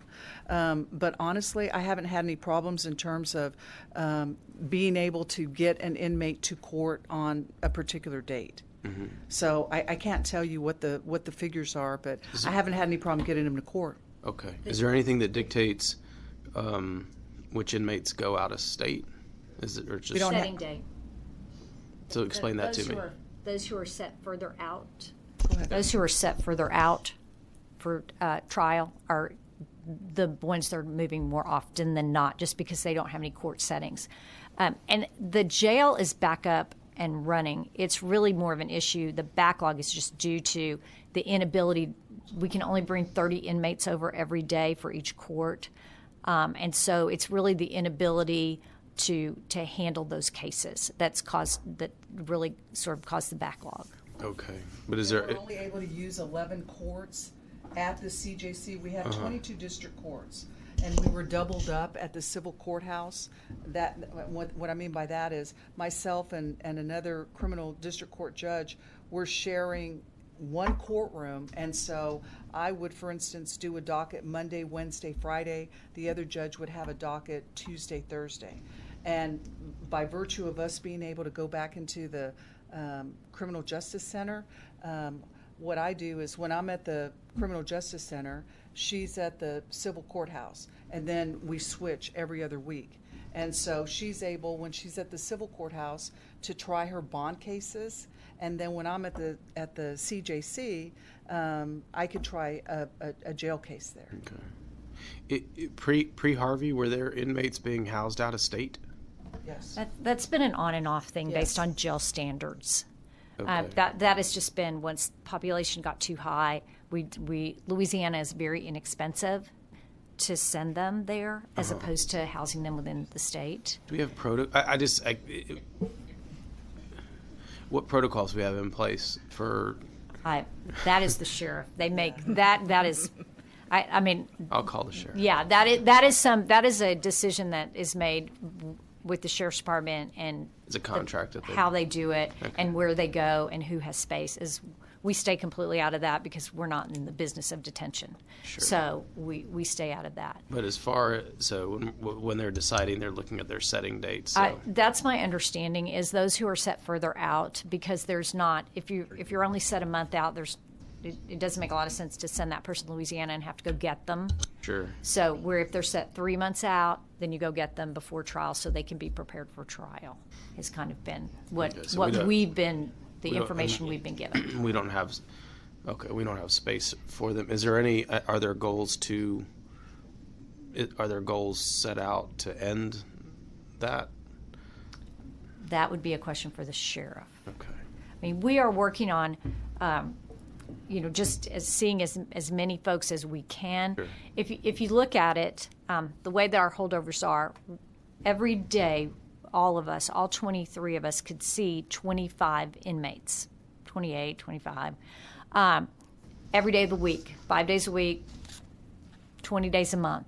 Now we can only see 30 inmates 2 weeks out of the month. And slowing everything down. So everything is in half. Yep. Except for a trial, you can bring an inmate to the. So that's really that's the way that it makes the most sense to look at it. Is that if we could see an inmate every single 25 or 28 inmates every single day, you multiply that out. That's almost 300. Now we're to maybe 150. Okay. So that's really what's made the difference, and just the ability to get to trial, because we just didn't have space to do it.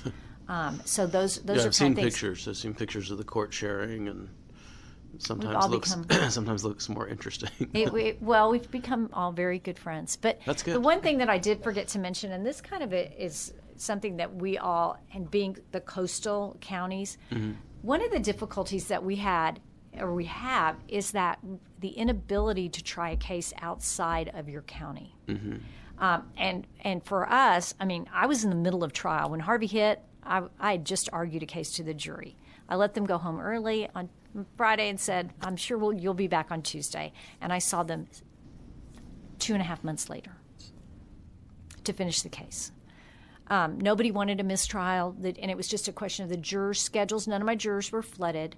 But the reality is, had I been able to go to Fort Bend or Galveston because they weren't hit and finish, maybe a different outcome than what happened. So, I mean, that's all kind of a, and when I say outcome, I mean of 2.5 months.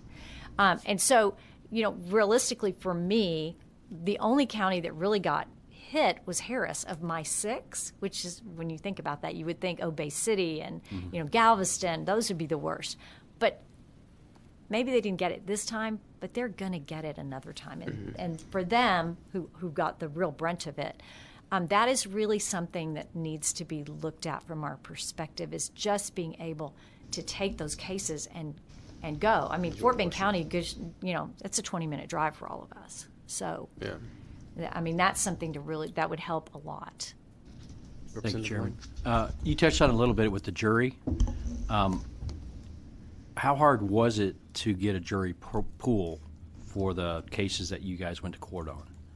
Well, we waited 6 weeks because we had to get a place to have the jury room. So we really haven't noticed a lessening in the number of folks that are showing up. Realistically, most counties, you only get about 30% return on the numbers that you send out. And that has stayed pretty much the same. The difference really at the beginning was the number of folks we could call because of the limited space we had. So we added additional calls every day in order to bump up our numbers.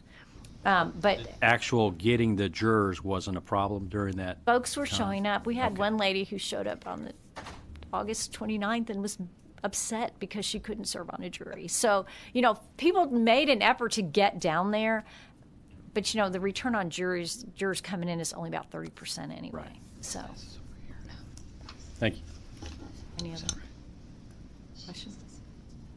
Okay. Well, I'm Jana Watley, and I have 5 rural counties all around the coast. I have Aransas, Bee, Live Oak, McMullen, and San Patricio. Of course, Aransas was devastated. And then I have San Patricio, the eastern part, Port Aransas. Aransas Pass in that area. We've had a lot of problems, and we are having trouble getting jurors.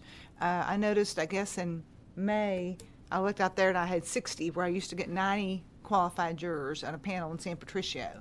And I thought, I'm not going to make this case today. And we did sexual assault, let's let the jury go, because we all agreed we weren't going to waste our time for half a day doing that. So we bumped our juror panels up by 50. I know that's sort of, talking to Harris County, but we went from calling 300 to 350.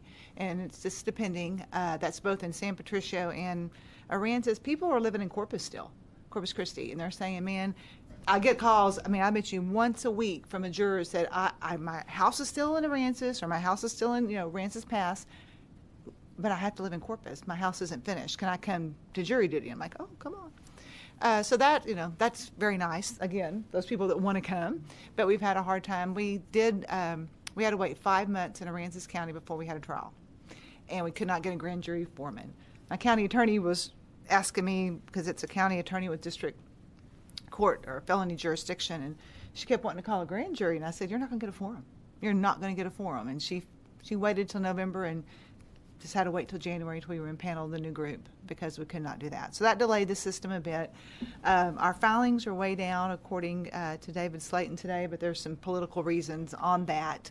I haven't really seen a huge backlog. Our biggest backlog is waiting on DNA. Is where we are, just so you know. So I don't see there's a huge backlog because of Harvey, because of it. I wholeheartedly are requesting the changes that Justice Heck and Mr. Slayton brought about. My district does not go to Refugio County. That's another multi-county judge's district. And the Refugio County, they were flooded out, and they could have driven 10 minutes to come to a different district and have their cases heard if they wanted to in San Patricio County. So the statute is written for multi-county judges. We're very fortunate. I can go to another county, and we did. We brought our inmates, the Aransas County inmates, to San Patricio for about 4 or 5 dockets, 4 or 5 weeks. The sheriff was extremely uncomfortable the whole time. we had no cell service. When I spoke at a previous hearing, I talked about it. Think about it. It's so cool. I'm going to go electronicless for a weekend. You put your cell phone service up. It is not fun when you can't call the office. You can't call anybody to assist you for safety. So Sheriff Mills from Aransas County said there was about a 10-minute drive that his guys had no ability to call anyone because they lost their radio tower, and they didn't have the ability. I guess they didn't borrow towers or communication from the San Patricio County Sheriff officer. So that was a problem, and so we tried to limit that. Then the next problem was we had zero ability to have, we're paperless, no internet capability at all in all of Aransas County. So we had to move, we were able to finally get the server running, which took a while, and then we had to find a building. The only building that was found we could do it was in Fulton, which is not the county seat. And so as long as we were under the emergency orders, and we had 2, and we got down to needing that third one, and everybody wanted to stop. And so we had to, unfortunately, I think I sent some pictures, I don't know if y'all got them, of where we had to go, this building with plywood floors. And if you'll notice the lady smiling in there, that's a clerk who lost her house. She was so excited to be able to have to come to court. I look at that picture and I look at her, I'm like, she was so happy. And I'm like, man, this is just terrible. But she was just so excited to have a place to work that actually had air conditioning, and just to be there. And so that was all we had. We called every church. We begged people for just, I need a room to hold 10 people in it. There were none. So that was the biggest problem. So if we could have more ability to move around.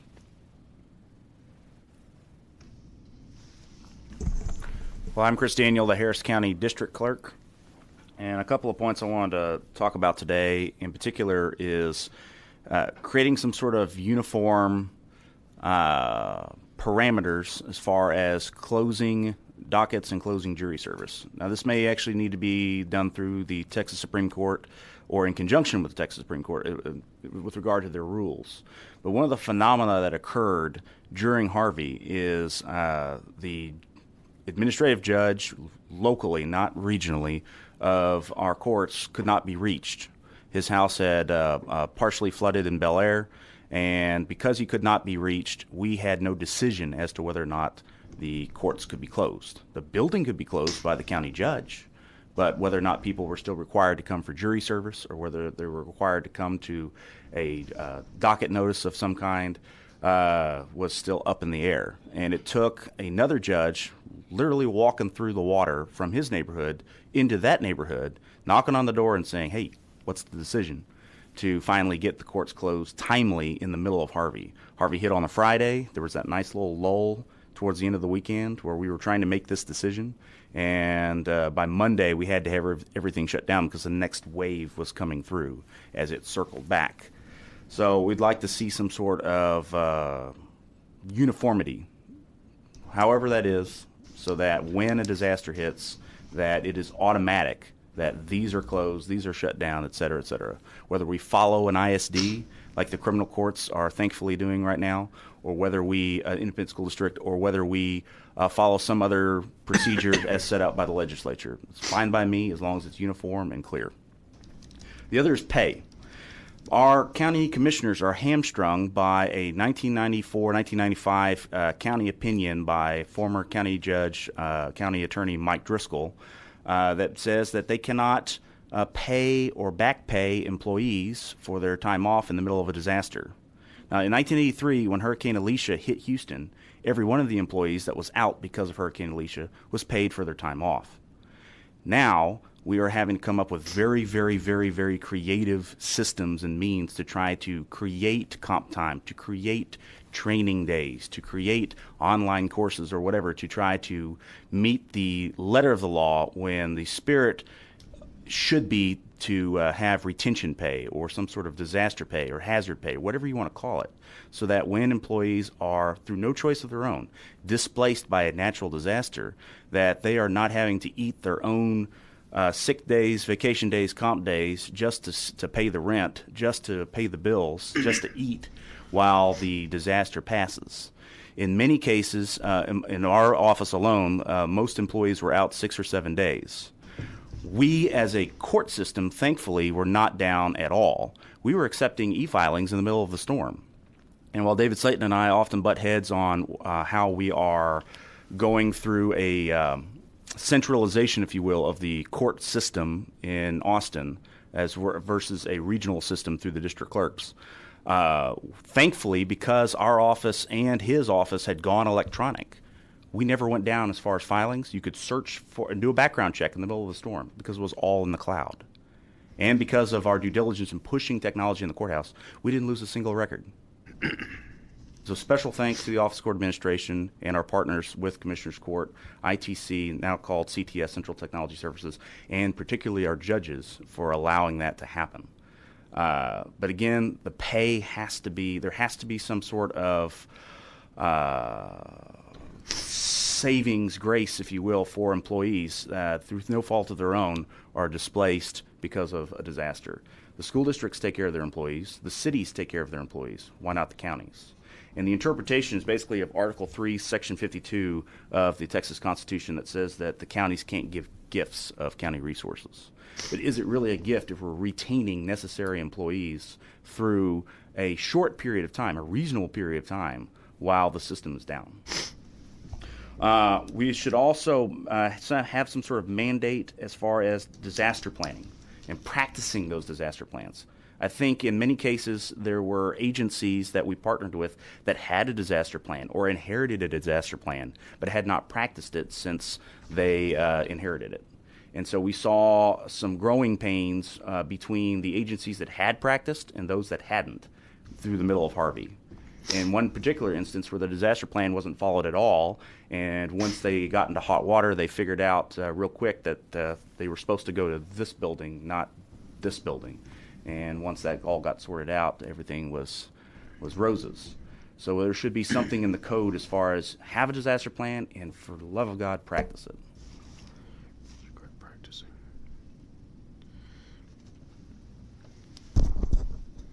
All right.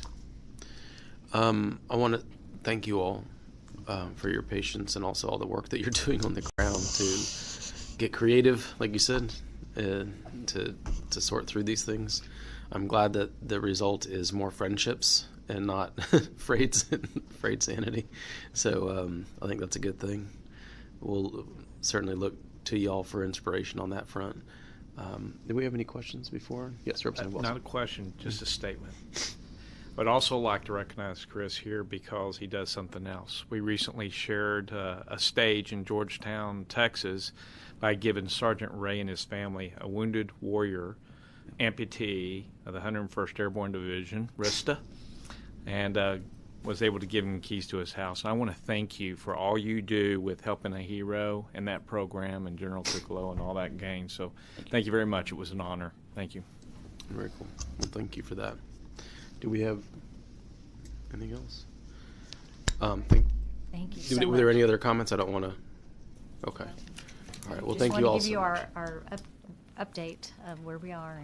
Well, I appreciate it, where we're and I appreciate actually the concrete suggestions, because part of what we're going to do, and this is the last of our interim hearings, and so, grateful for the homework that we got from the speaker, and our job now is to collect all the information we've gathered and make recommendations to the body as a whole that bring us to a consensus on where we want to go on various issues. And so having actual concrete policy solutions that can assist y'all in this type of crisis is something we'll be looking at, and we'll be producing our report before the end of the year.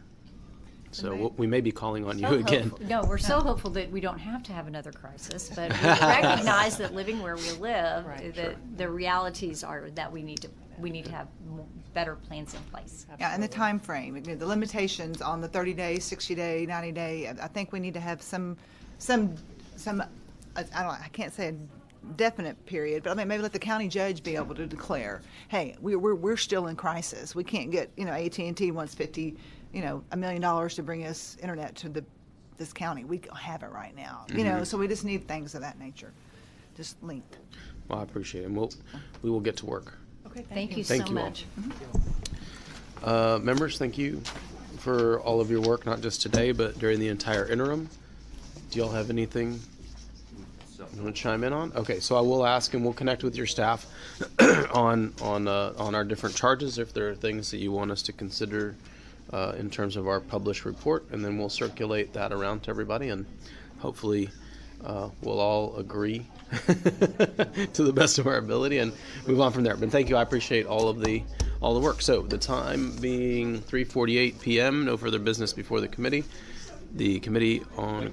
Oh, sorry. Thank you for everything you do. Oh. You put in a lot of work. So thank Well, you. yeah. Thank you. Yeah. Yes, thank you, Rachel, for everything. With that being said, no further business before the committee. The Committee on Criminal Jurisprudence stands adjourned, subject to the call of the chair.